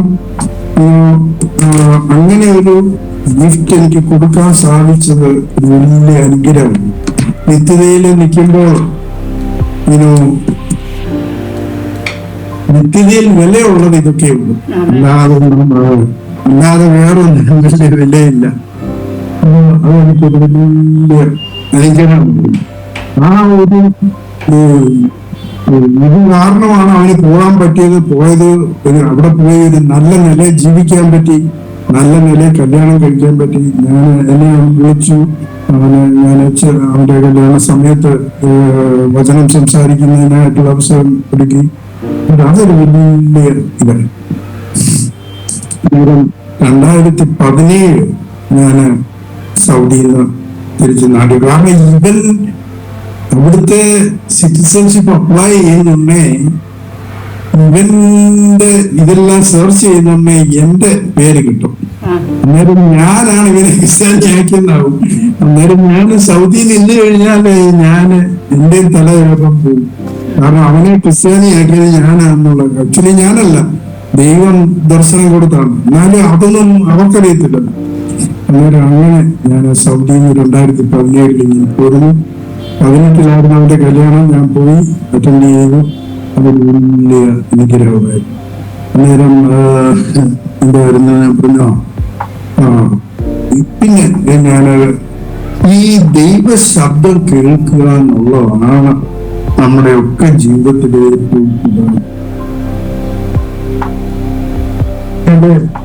അതിനെ അനുസരിക്കണം. എത്രമാത്രം അതിന് വില കൊടുക്കേണ്ടി വന്നാലും അത് അനുസരിക്കുക എന്നുള്ളതാണ് രണ്ടാമത്തെ കാര്യം. ദൈവ ശബ്ദം കേൾക്കുക, ദൈവ ശബ്ദം അനുസരിക്കുക. അതാണ് നമ്മളെ മുന്നോട്ട് നയിക്കാൻ പോകുന്നത്. അതാണ് നമ്മളെ വിലയുള്ളവരാക്കി തീർന്നത്. അതാണ് നമ്മളെ മിനിസ്ട്രിയിൽ നമ്മളാക്കി തീർക്കുന്നത്. അന്നേരം ായിട്ട് ദൈവത്തിൽ സ്തോത്രം ചെയ്യുന്നു. അന്നേരം ഇന്നും നാളെയുള്ള നമ്മുടെ ജീവിതവും എങ്ങനെ പോകുന്നു എന്നുള്ളത് ഇതുകൊണ്ടിരിക്കും. അതായത് ദൈവ ശബ്ദം നമ്മൾ കേൾക്കുന്നുണ്ടോ, ആ ദൈവത്തിപ്പം അനുസരിക്കുന്നുണ്ടോ. അന്നേരം അതാണ് പ്രധാനം. അന്നേരം ദൈവ ശബ്ദം കേൾക്കണമെങ്കിൽ നമ്മള് സങ്കീർത്തനം 134 പറയുന്നത് പോലെ ദൈവദാസന്മാര് രാത്രിയില് ദൈവമായിട്ടുള്ള സംസർഗം. പകലെല്ലാം നമ്മൾ ബിസി ആയിരിക്കും, പകലെല്ലാം നമുക്ക് അനേകരെ ഇന്ററാക്ട് ചെയ്യും. രാത്രിയിൽ ദൈവമായിട്ടുള്ള ഒരു സംസർഗം നമ്മുടെ ജീവിതത്തില് ഉണ്ടാകേണ്ടത് വളരെ വളരെ അത്യാവശ്യം. അന്നേരം ഈ ഒരു കാര്യം എന്റെ ജീവിതത്തില് ഞാൻ കൂടുതൽ ശ്രദ്ധിക്കാനായിട്ട് തുടങ്ങി. രാത്രിയിൽ കൂടുതൽ ദൈവമായിട്ടുള്ള ടൈം സ്പെൻഡ് ചെയ്യുക. നേരത്തെ കിടന്നുറങ്ങും, എന്നിട്ട് രാവിലെ എണീറ്റ് ദൈവവചനം സിസ്റ്റമാറ്റിക് ആയിട്ട് വായിക്കുക, ദൈവവചനം പഠിക്കുക, ദൈവശബ്ദം കേൾക്കുക. അന്നേരം ആ ഒരു ജീവിതമാണ് നമ്മളെ വ്യത്യസ്തരാക്കാൻ പോകുന്നത്. അന്നേരം ഇപ്പോ 2024 അന്നേരം ഈ മാസം 30 എൻ്റെ 70 വയസ്സാണ്. അന്നേരം ഈ 70 വയസ്സെന്ന് പറയുന്നത് വളരെ വളരെ പ്രധാനപ്പെട്ട ഒരു ഇതാണ്. സങ്കീർത്തനം 90, 95 ഈ 2 സങ്കീർത്തനവും എഴുതിയിരിക്കുന്നത് മോശയാണ്. അന്നേരം 90-ാം സങ്കീർത്തനത്തിൽ പറയുന്നുണ്ട്, എന്താ പറയുന്നത്, മനുഷ്യന്റെ ആയുസ് 70-ഓ 80-ഓ. അന്നേരം നമ്മളെല്ലാം വിചാരിക്കുക 70 എന്റെ പൂർത്തിന്റെ സമയമാകാൻ പോകുന്നു. അന്നേരം അങ്ങനെ നമ്മൾ ചിന്തിക്കണം. ആ മോശം തന്നെ 91 പറയുന്നത് എന്തുവാ, ദീർഘായുസ്സോടെ ഞാൻ നിനക്ക് തൃപ്തി വരുത്തുന്നു, എന്റെ രക്ഷയെ ഞാൻ നിനക്ക് കാണിച്ചു തരും. നേരം നമ്മളെ പറ്റി ദൈവം ആഗ്രഹിക്കുന്നത് 70 വയസ്സിലോ 80 വയസ്സിലോ തീരണമെന്നുള്ളത്. ദീർഘായുസ് കൊണ്ട് ആ മോശ 90-ാം സങ്കീർത്തനം എഴുതിയ മോശ തന്നെ 91-ാം സങ്കീർത്തനത്തില് എന്നിട്ട് 80 മുതൽ 120 വരെ മോശയുടെ ഏറ്റവും ഫ്രൂട്ട്ഫുൾ ആയിട്ടുള്ള വർഷങ്ങൾ. ഞാനും വിശ്വസിക്കുകയാണ് ഈ 70 മുതലുള്ള മുന്നോട്ടുള്ള വർഷങ്ങളാണ് എൻ്റെ ജീവിതത്തില് എന്നെ കൂടുതൽ ദൈവത്തിന് പ്രയോജനപ്പെടുന്നവനാക്കി തീർക്കുന്നത്. അന്നേരം അത് പൂർണ്ണമായിട്ട് ഞാൻ വിശ്വസിക്കുകയാണ്. അന്നേരം ഈ ഒരു വിശ്വാസത്തിലോട്ട് വരിക, അത് വളരെ വളരെ പ്രധാനമാണ്. അതിന് വേറൊരു കാരണം കൂടെ, ഐസായ 59-ാം യോശിയാ പ്രവചനം 59 പറയുകയാണ്. എന്താണ് പറയുന്നത്? 59-ല് 21-ാമത്തെ വാക്യം, ഞാൻ അവരോട് ചെയ്തിരിക്കുന്ന നിയമമോ ഇതാണ് എന്ന് കർത്താവ് അരുളി ചെയ്യുന്നു. എന്താണ് കർത്താവ് അരുളി ചെയ്തിരിക്കുന്നത്? ഇതാകുന്നു എന്ന് യഹോവ അരുളി ചെയ്തു, നിന്റെ മേലുള്ള എന്റെ ആത്മാവ്, നിന്റെ വായിൽ ഞാൻ തന്ന എന്റെ വചനങ്ങൾ നിന്റെ വായിൽ നിന്ന്, നിന്റെ സന്തതിയുടെ വായിൽ നിന്ന്, നിന്റെ സന്തതിയുടെ വായിൽ നിന്നും ഇന്നു മുതൽ ഒരു നാളും വിട്ടുപോയില്ല എന്ന്. നമുക്ക് 4 മക്കളാണെന്ന് ഞാൻ പറഞ്ഞിട്ട്, ഈ 4 മക്കളിൽ ഒരാൾ മാത്രമേ വിവാഹം കഴിഞ്ഞുള്ളൂ, മറ്റു 3 പേരുടെയും വിവാഹമുണ്ട്. അന്നേരം ഈ വാഗ്ദത്വം അനുസരിച്ച് എന്റെ മക്കളെയും ഞാൻ കാണും, മക്കളുടെ അവരും ദൈവവചനം സംസാരിക്കുമെന്നാണ്. അന്നേരം ആ വാഗ്ദത്വം ഞാൻ പിടിച്ചിരിക്കുകയാണ്. അത് ദൈവം തന്ന വാഗ്ദത്വം. അന്നേരം അത് പൂർണ്ണമായിട്ടും വിശ്വസിക്കുന്നു. അന്നേരം അത് പ്രാപിച്ചിട്ട് ഞാൻ എന്റെ ജീവിത ലക്ഷ്യം പൂർണ്ണമാക്കുന്നത്. അന്നേരം 91-ാം സങ്കീർത്തനം അവസാനത്തെ വാക്യവും ഈ യെശയ്യാ പ്രവചനം 59-ന്റെ 21 ഞാൻ എന്റെ വാഗ്ദത്തമായിട്ട് പിടിച്ചു വെച്ചിരിക്കുന്നു. അന്നേരം നമ്മള് പലപ്പോഴും ജീവിക്കുന്ന സമയത്ത് പല രോഗങ്ങളും ചിലപ്പോൾ നെഞ്ചുവേദന കൊണ്ടും അല്ലെങ്കിൽ നടുവേദന കൊണ്ടും ശ്വാസം മുട്ടലുകൾ കൊണ്ടും ഇതിനൊന്നും കീഴ്പ്പെടരുത്. നമ്മളെന്തോ ചെയ്യേണ്ടത്? യേശുവിന്റെ അടിപ്പെടാതെ എനിക്ക് സൗഖ്യം വന്നിരിക്കുന്നു. അതാണ് നമ്മൾ ഏറ്റവും പറയുന്നത്. അന്നേരം നമ്മളിലൊരു വലിയ അധികാരമാണ്. പരിശുദ്ധാത്മാവ് എന്തോ കർത്താവ് പറയുന്നുണ്ട് 8:11 റോമർക്ക് എഴുതിയ 8-ാം അധ്യായം 11-ാമത്തെ വാക്യം പറയുന്നത്, യേശുവിനെ ഉയർപ്പിച്ച അതേ ആത്മാവ് തന്നെ നമ്മുടെ ഉള്ളിൽ വസിക്കുകയാണ്. അന്നേരം നമ്മുടെ ഉള്ളിൽ വസിക്കുന്ന പരിശുദ്ധാത്മാവ് നമ്മളെ ശക്തീകരിക്കും. രോഗസൗഖ്യം മക്കളുടെ അവകാശമാണ്. യേശുവിന്റെ അടിപ്പെട്ടാൽ എനിക്ക് സൗഖ്യം വന്നിരിക്കും. അന്നേരം യേശുവിന്റെ അടിപ്പിട്ടാൽ എനിക്ക് സൗഖ്യം വന്നിരിക്കുക. അന്നേരം ആ ഒരു വലിയ വിശ്വാസം നമുക്ക് എപ്പോഴും വേണം. ഒരിക്കലും ഡോക്ടർമാരുടെ കൈക്കീഴിൽ അകപ്പെടരുത്. എത്രയും നിവൃത്തിയുണ്ടെങ്കിൽ ഡോക്ടർമാരുടെ കയ്യിൽ കീഴ്പ്പെടരുത്. പണം നഷ്ടപ്പെടും. പിന്നെ വലിയ TDS പ്രോഗ്രാമാണ്, കയ്യിലുള്ള പൈസയും പോകും. നേരം ഒരു ചെറിയ ജലദോഷം വരുമ്പം തന്നെ നമ്മൾ ഏറ്റുപറയണം. എന്താ പറയേണ്ടത്? യേശുവിന്റെ അടിപ്പിട്ടാൽ എനിക്ക് സൗഖ്യം വന്നിരിക്കും. യേശുവിന്റെ നാമത്തിൽ ഞാൻ കൽപ്പിക്കുകയാണ്, രോഗമേ നിനക്ക് എന്റെ ശരീരത്തിൽ അവകാശമില്ല. അത് നമ്മൾ ഏറ്റുപറയണം. ജീവനും മരണവും ഏറ്റുപറച്ചില്ലായിരിക്കുന്നു. ഇത് നമ്മൾ പൂർണ്ണമായിട്ടും ഈ രോഗസൗഖ്യം ദൈവത്തിന്റെ കരമാണ്, ദൈവത്തിന്റെ കഴിവാണ്, ദൈവത്തിന്റെ അനുഗ്രഹം. അത് നമ്മൾ പൂർണ്ണമായിട്ടും വിശ്വസിക്കണം. ഇത് വളരെ വളരെ പ്രധാനം. ചില കാര്യങ്ങളൂടെ എനിക്ക് പറയാനുള്ളത്, നമ്മൾ എങ്ങനെയാണ് ഇത് വിശ്വാസത്തിൽ കൊണ്ടുവരേണ്ടത് പ്രാക്ടിക്കലായിട്ട്. കർത്താവായ യേശു ക്രിസ്തു കാൽവരിയിൽ മരിച്ചപ്പോൾ എന്റെ പാപത്തിന് വേണ്ടിയാണ് മരിച്ചത്.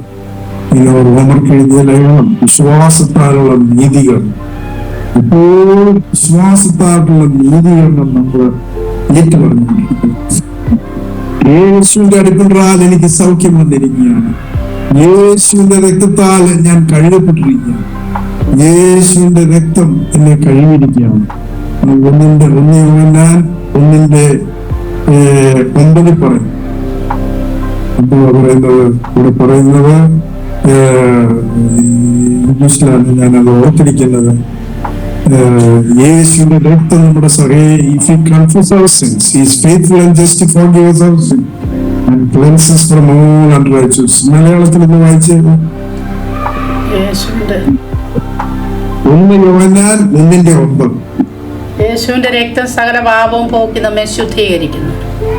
നേരം യേശുവിന്റെ രക്തം ചൊരിയപ്പെട്ടിരിക്കുന്നു. നേരം വിശ്വാസമാണ് നമ്മളെ വ്യത്യസ്തരാക്കുന്നത്. വിശ്വാസത്താൽ നമ്മൾ ഏറ്റുപറയണം, യേശുവിന്റെ രക്തം എന്റെ സകല പാപങ്ങളും കഴിയും. നമ്മൾ പാപിയാണെന്ന് നമ്മൾ ഒരിക്കലും ഏറ്റുപറയണം.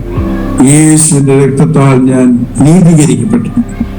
യേശുവിന്റെ രക്തം എന്റെ സകല പാപങ്ങൾ കഴിക്കുന്നു. യേശു എന്നെ ശുദ്ധീകരിച്ചിരിക്കുന്നു. യേശുവിന്റെ സകല പാപത്തിനും മതിയായി.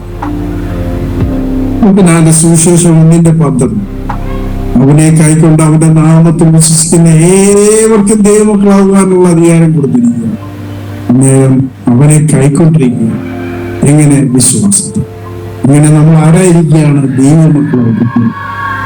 നമ്മൾ ദൈവമക്കളാണെന്നുള്ള ഒരു വലിയ ആഴമായ ഉറപ്പ് നമുക്ക് നല്ലവണ്ണം എപ്പോഴും ദിവസവും നമ്മൾ നമ്മുടെ വിശ്വാസത്തിൽ ഇങ്ങനെ വളർന്നുകൊണ്ടിരിക്കണം. ഞാൻ ദൈവവൈതലാണ്, ഞാൻ നീതീകരിക്കപ്പെട്ടിരിക്കുന്നു, യേശുവിന്റെ രക്തം എന്നെ കഴുകിയിരിക്കുന്നു. അതുപോലെ തന്നെ നമ്മുടെ ഉള്ളിലുള്ള പരിശുദ്ധാത്മാവിന്റെ സാന്നിധ്യം. പരിശുദ്ധാത്മാവാണ് നമ്മുടെ ഉള്ളിൽ. ത്രിത്വത്തിൽ 3-ാമനായ പരിശുദ്ധാത്മാവിന്റെ ആ സാന്നിധ്യ ബോധം, അത് നമ്മൾ നടക്കുമ്പോഴും പോകുമ്പോഴും വരുമ്പോഴും എല്ലാം പിതാവായ ദൈവമേ അവിടുത്തെ സാന്നിധ്യത്തിനായിട്ട് സ്തോത്രം ചെയ്യും. പിതാവായ ദൈവമേ നീ നിന്റെ ഏകാഗ്രത പുത്രനെ ഈ ലോകത്തിലോട്ട് അയച്ചതിനായിട്ട് സ്തോത്രം ചെയ്യും. യേശു നീ എന്റെ പാപത്തിന് വേണ്ടി കാൽവരിയിൽ മരിച്ചതോടെ ഞാൻ സ്തുതിക്കും. യേശുവിന്റെ രക്തം എന്റെ സകല പാവം കഴിക്കളഞ്ഞിരിക്കുന്നു. യേശുവിന്റെ രക്തം എന്നെ ശുദ്ധീകരിച്ചിരിക്കുന്നു. ഇങ്ങനെ നമ്മൾ എപ്പോഴും നമ്മളെ തന്നെ ഉപദേശിച്ചുകൊണ്ടിരിക്കണം. നമ്മുടെ ചിന്താമണ്ഡലത്തെ തന്നെ രൂപാന്തരപ്പെടുത്തണം. അതുപോലെ തന്നെ ത്രിത്വത്തിൽ 3-ാമനായ പരിശുദ്ധാത്മാവിന്റെ സാന്നിധ്യം, പരിശുദ്ധാത്മാവിന്റെ ആ സംസർഗം, അതെപ്പോഴും നമുക്ക് ആവശ്യം. അതാണ് നമ്മളെ വ്യത്യസ്തരാക്കുന്നത്, അതാണ് നമ്മളെ ശുദ്ധീകരിക്കുന്നത്. ഇത് വളരെ വളരെ പ്രധാനം. പിന്നെ വേറെ ഒരു ഇപ്പം ഞാൻ ഷെയർ ചെയ്യാനായിട്ടുള്ളത്, ഞങ്ങൾ വിദ്യാലയത്തിൽ ഉണ്ടായിരുന്ന സമയത്ത് ഒരു മെഡിക്കൽ സ്റ്റുഡന്റ് ഉണ്ട്. അന്നേരം ഈ സ്റ്റുഡന്റിന് ഒരു മാനസിക വിഭ്രാന്തി ഉണ്ടായി. അന്നേരം ഞങ്ങൾ ഒരു സ്റ്റുഡന്റ് അഡ്വൈസറായിട്ട് വന്ന് വർക്ക് ചെയ്യുന്നു. അന്നേരം ഞാനും എൻ്റെ വൈഫും അവളെ കൗൺസിൽ ചെയ്യുകയും അവളുടെ ജീവിതത്തിലുള്ള പ്രശ്നങ്ങൾ മനസ്സിലാക്കുകയൊക്കെ ചെയ്യും. അന്നേരം എൻ്റെ വൈഫ് ആണ് demon casting out is A very very important. ഞങ്ങൾ ആ സ്പിരിച്വൽ സ്കിൽസ് കോഴ്സ് അറ്റൻഡ് ചെയ്ത് ഞങ്ങളെ ഒത്തിരി ഹെൽപ്പ്. അന്നേരം അവര് എങ്ങനെയാണ് ഡീമൺസിനെ കാസ്റ്റ് ഔട്ട് ചെയ്യേണ്ടത്, എങ്ങനെയാണ് രക്ഷയിലോട്ട് നയിക്കേണ്ടത്. അന്നേരം my wife cast out the demon in her. See how സാത്താൻ വന്ന് പരീക്ഷിച്ച് ഉള്ള പാപത്തിന് എന്ന് പറയുന്നത് പോലെ അതോടുകൂടി സാത്താന്റെ പരിപാടി തീർന്നില്ല. ഇത് ഇന്നും തുടർന്നുകൊണ്ടിരിക്കുന്നു. ആ ഒരു സാത്താന്റെ വഞ്ചന, ലൈസ് ആൻഡ് ഡിസെപ്ഷൻ, ഈ രണ്ട് കാര്യങ്ങളും സാത്താൻ ഇന്നും ചെയ്തുകൊണ്ടിരിക്കുന്നു. ആ മെഡിക്കൽ സ്റ്റുഡന്റ് ഇങ്ങനെയുള്ള ഒരു അനുഭവത്തിൽ കൂടി പോയി. ഞാന് അതിനെ അവളെ യേശുവിനെ രക്ഷിതാവായിട്ട് സ്വീകരിക്കുക. ഈ ഡീമൺ കാസ്റ്റ് ഔട്ട് ചെയ്താൽ മാത്രം പോലെ we have to minister salvation. ആ രക്ഷയുടെ സുവിശേഷം പറയുകയും അവരെ കൊണ്ട് യേശുവിനെ ഉള്ളിലോട്ട് സ്വീകരിക്കാനും സഹായിക്കണം. അത് ചെയ്തപ്പോൾ മാത്രമേ ഉള്ളൂ ഒരു complete deliverance. So my wife cast out the demon, I ministered salvation. സോ ഇത് നമ്മുടെ ജീവിതത്തിൽ എപ്പോഴും ആവശ്യം. നമ്മുടെ ജീവിതത്തിൽ നമ്മൾ കണ്ടുമുട്ടുന്ന പലരുടെയും ജീവിതത്തിൽ പല പല ബന്ധനങ്ങളുണ്ട്. അത് മനസ്സിലാക്കാനും നമുക്ക് പരിശുദ്ധാത്മാവിന്റെ കൃപാവരങ്ങൾ ആവശ്യമാണ്. പരിശുദ്ധാത്മാവിന്റെ ഫലങ്ങളുണ്ട്, പരിശുദ്ധാത്മാവിന്റെ കൃപാവരങ്ങൾ, അത് വളരെ ആവശ്യമാണ്. ഈ കൃപാവരങ്ങള് മനസ്സിലാക്കുമ്പോൾ ആണ് നമ്മുടെ ജീവിതത്തിൽ കൂടി കൃപാവരങ്ങൾ പുറത്തു വരുമ്പോൾ ആണ് നമ്മൾ വ്യത്യസ്തരാകും. അതായത് ആത്മാവിന്റെ ഫലങ്ങൾ നമ്മുടെ ജീവിതത്തിൽ വേണം. അതിന് ഈ പരിശുദ്ധാത്മാവായിട്ടുള്ള സംസർഗം നമ്മളെ സഹായിക്കും. അതുപോലെ തന്നെ കർത്താവിന്റെ വേലയിലോട്ട് എടുത്ത് ചാടുമ്പോഴാണ് ആത്മാവിന്റെ ഫലങ്ങൾ നമ്മുടെ ജീവിതത്തിൽ വരുന്നത്. വലിയ ഉദ്ദേശങ്ങളുമായിട്ട് നമ്മുടെ ജീവിതം ബന്ധപ്പെടുമ്പോൾ നമ്മൾ അതിനുവേണ്ടി പ്രവർത്തിക്കുമ്പോഴുമാണ് ആത്മാവിന്റെ കൃപാവരങ്ങൾ നമ്മുടെ ദൈവത്തിനാണ് നമ്മളെക്കാളും നമ്മൾ കൂടി ദൈവീയ ശുശ്രൂഷ ചെയ്യണമെന്നുള്ള ആഗ്രഹം. അന്നേരം ദൈവം തന്നെ ആ കൃപാവരങ്ങൾ നമ്മളിലോട്ട് കൊണ്ടുപോകും. അന്നേരം ഇത് വളരെ വളരെ പ്രധാനം. അന്നേരം ആത്മാവിന്റെ ഫലങ്ങള്, ആത്മാവിന്റെ കൃപാവരം, ഇത് രണ്ടും ഇല്ലെങ്കിൽ നമുക്ക് നമ്മുടെ ജീവിതത്തിന്റെ സാക്ഷ്യം തന്നെ ആത്മാവിന്റെ ഫലങ്ങൾ കൂടിയാണ്. By your fruits you shall know them. By their fruits you shall know them. അവരുടെ ആത്മാവിന്റെ ഫലങ്ങൾ കൂടിയാണ് അവിടെ തിരിച്ചറിയുന്നത്. ലോകത്തിലുള്ളവരും നമ്മൾ ദൈവമക്കളാണെന്ന് തിരിച്ചറിയുന്നത് അതിൽ കൂടിയാണ്. അതുപോലെ തന്നെ കർത്താവിന്റെ ശുശ്രൂഷ ചെയ്യണമെങ്കിൽ ആത്മാവിന്റെ കൃപാവരങ്ങൾ വളരെ വളരെ അത്യാവശ്യമാണ്. ഇത് വളരെ പ്രധാനമാണ്. നേരം നമ്മുടെ ജീവിതത്തില് ഈ രണ്ട് കാര്യങ്ങളും നമ്മൾ ശ്രദ്ധിക്കണം. അത് ശ്രദ്ധിക്കുന്നത് കർത്താവിന്റെ മിനിസ്ട്രിക്ക് വേണ്ടി എടുത്തു ചാടുമ്പോൾ അത് ദൈവം നമ്മളെ ആക്കിയിരിക്കുന്ന അവസ്ഥ, നമ്മളെ ആക്കിയിരിക്കുന്ന ശുശ്രൂഷ, നമ്മളെ വെച്ചിരിക്കുന്ന അവിടെ അതൊരു ഇതുണ്ടാകും. അന്നേരം എൻ്റെ അനുഭവത്തിൽ നിന്നുണ്ടായതായ ആ ശുശ്രൂഷകളൊക്കെ അത് ദൈവം കൊണ്ടുവന്ന ഒരു സിറ്റുവേഷൻ. അന്ന് ഞാൻ സൗദിയിലായിരുന്നപ്പോഴാണ് തുടങ്ങിയത്. പിന്നെ അത് ഇവിടെ വന്നപ്പോഴും തുടരാനായിട്ട് സാധിച്ചു. അതുപോലെ തന്നെ ഒരു ആത്മീയ പോരാട്ടത്തിന് നമ്മള് കർത്താവിന് വേണ്ടി കർത്താവിന്റെ നാമത്തിൽ ജീവിക്കാൻ തുടങ്ങുമ്പോൾ ലോകത്തിലെ മനുഷ്യർ നമുക്കെതിരെ അന്നേരം ആ ഒരു പോരാട്ടം വരുന്നുണ്ടെങ്കിൽ നമ്മൾ ഇട്ടേച്ച് തുടങ്ങും. ഞാന് ഈ ഒരു ഇപ്പം വർക്ക് ചെയ്യുന്ന ഒരു ഹിന്ദു ഇൻസ്റ്റിറ്റ്യൂഷനിലാണ്.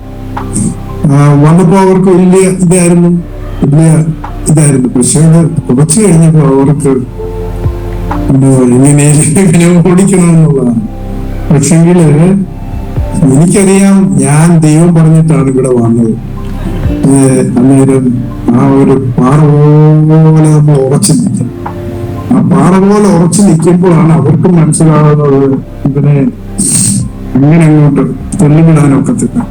അന്നേരം അവർ ആത്മീയ പോരാട്ടത്തിൽ നമ്മുടെ വ്യക്തിപരമായ ജീവിതത്തിലാണെങ്കിലും കുടുംബജീവിതത്തിലാണെങ്കിലും നമ്മുടെ ജോലി ചെയ്യുന്ന സ്ഥലത്താണെങ്കിലും ഈ ആത്മീയ പോരാട്ടം എന്ന് പറയുന്നത് വളരെ വളരെ അന്നേരം ആ പോരാട്ടത്തിൽ നമ്മൾ ജയിക്കണമെങ്കിൽ ഉറച്ച് പാറ പോലെ നിൽക്കും. അത് വളരെ വളരെ പ്രധാനമാണ്. എന്റെ കുടുംബത്തിൽ ഞങ്ങൾ 7 മക്കളാണ്. അതില് ഞാൻ എന്റെ കുടുംബവും വിശ്വാസത്തിൽ വന്നു. എന്റെ ഒരു മൂത്ത സിസ്റ്ററും വിശ്വാസത്തിൽ വന്നിട്ടുള്ള ദിവസം മറ്റവരൊക്കെ ഇപ്പോഴും നിൽക്കുന്ന സമുദായ കെട്ടിൽ.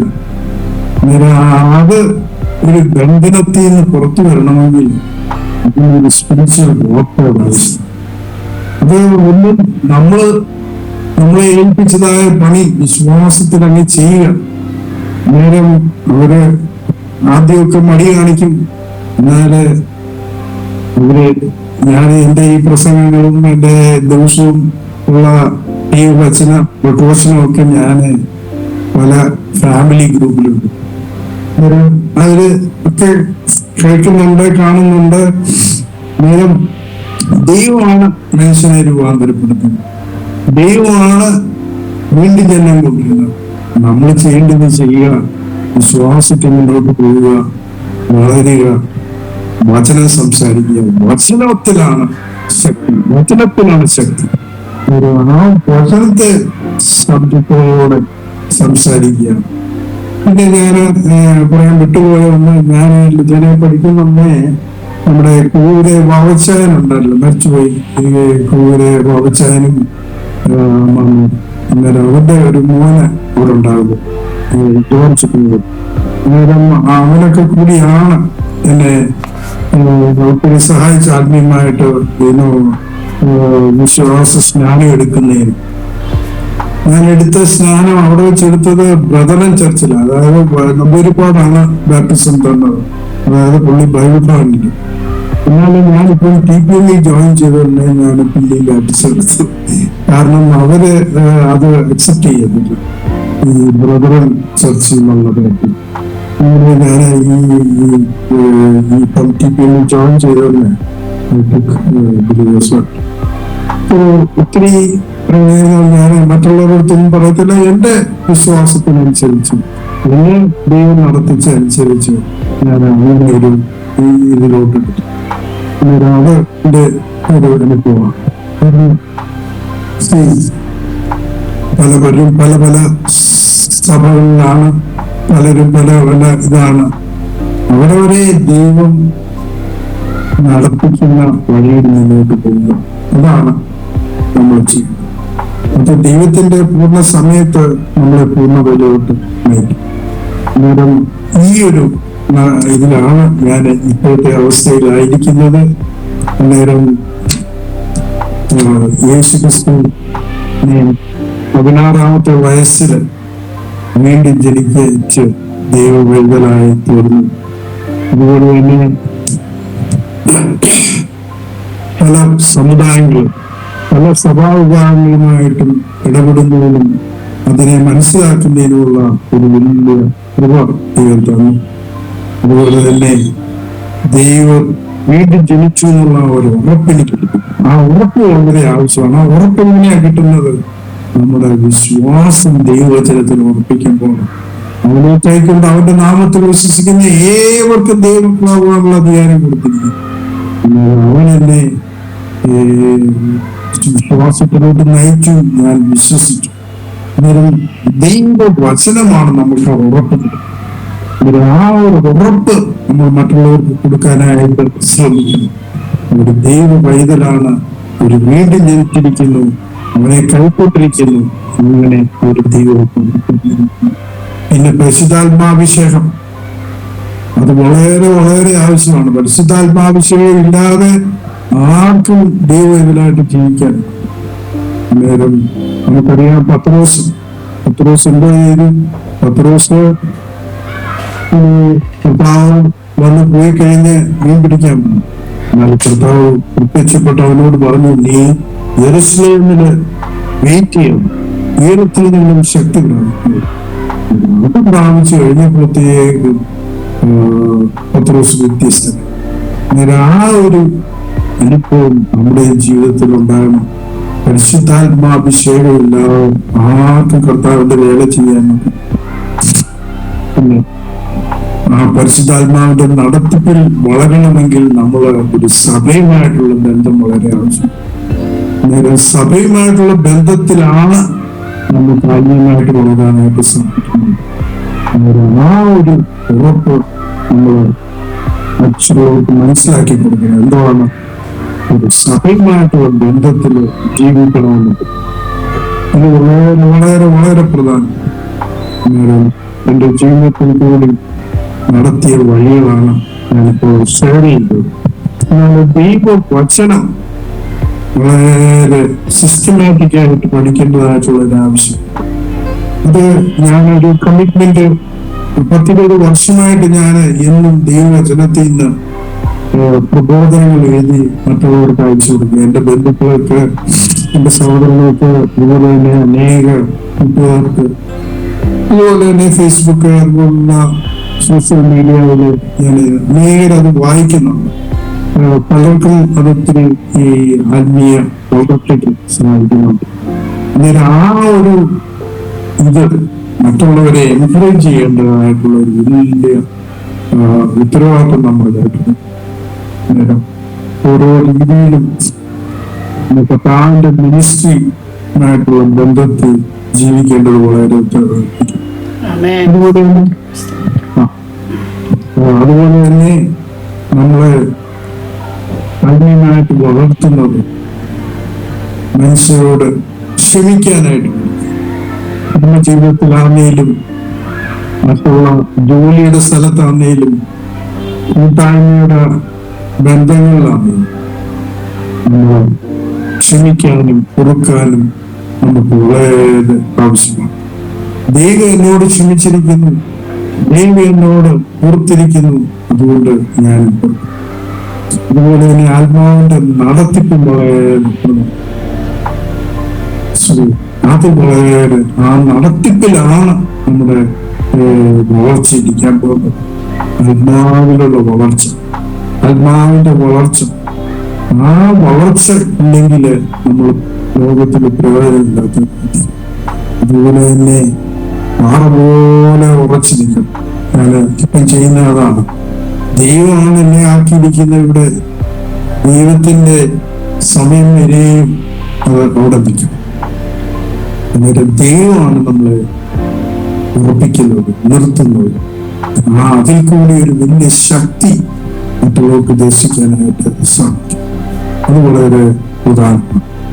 അതുപോലെ തന്നെ ഞാൻ സൗദിയിലായിരുന്നപ്പം ഞാനായിരുന്ന സഭ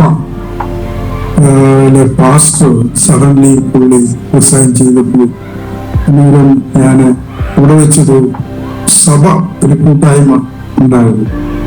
അന്നേരം അവിടെ എല്ലാ സൺഡേയിലും കൂടുകയും എന്റെ ഒരു കൂട്ടുകാരന്റെ വീട്ടിൽ വെച്ചായിരുന്നു. അന്നേരം ഒരു പാസ്റ്ററായിട്ട് പ്രവർത്തിക്കാനും ദൈവം ഒരു അവസരം സൗദിയിലായിരുന്നു.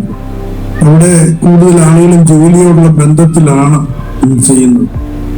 അങ്ങനെ ജീവിതത്തില് ഒരു സഭാ ശുശ്രൂഷകനായിട്ട് പ്രവർത്തിക്കാനായിട്ട് സൗദിയിൽ വെച്ച് സാധിച്ചു. എന്നാല് ഇപ്പോൾ 70 വയസ്സായി. ഇനി അങ്ങനെയുള്ള ഇതിലോട്ട് എടുത്തു തരാനുള്ള താല്പര്യമില്ല. അതുകൊണ്ടാണ് ഞാൻ TPM ജോയിൻ ചെയ്തത്. എനിക്ക് അവരുടെ പഠിപ്പിന് വളരെ ഇഷ്ടമാണ്. ഞാൻ അവരുടെ കൺവെൻഷൻ ഇവിടെ വെച്ചാണ് ഇരുമ്പുള്ളിയാർ, അവിടാണ് എൻ്റെ വർഷവും ഉള്ള ഇന്റർനാഷണൽ കൺവെൻഷൻ. അതുമായിട്ട് കഴിഞ്ഞ കൺവെൻഷനിൽ പോയി എനിക്ക് വളരെ അനുഗ്രഹമായിരുന്നു. അന്നേരം അവിടെയുള്ള പാസ്റ്ററാണ് എന്നെ, ഞാൻ പോകുന്ന ചർച്ചിലെ പാസ്റ്ററാണ് എന്നെ ബാപ്റ്റൈസ് ചെയ്ത് ഇവിടെ തന്നെ ആത്മീയമായിട്ട് വളരുന്നേ. ഇപ്പോഴും ഒരേ സഭയുമായിട്ടുള്ള ബന്ധത്തിൽ ജീവിക്കുന്നത് ഞാൻ ആഗ്രഹിക്കുന്നു. അന്നേരം ചില കാര്യങ്ങളോട് ഒന്ന് ബന്ധപ്പെടുത്തി പറഞ്ഞുകൊണ്ട് ഞാൻ അവസാനിപ്പിക്കാനായിട്ട് ആഗ്രഹിക്കുകയാണ്.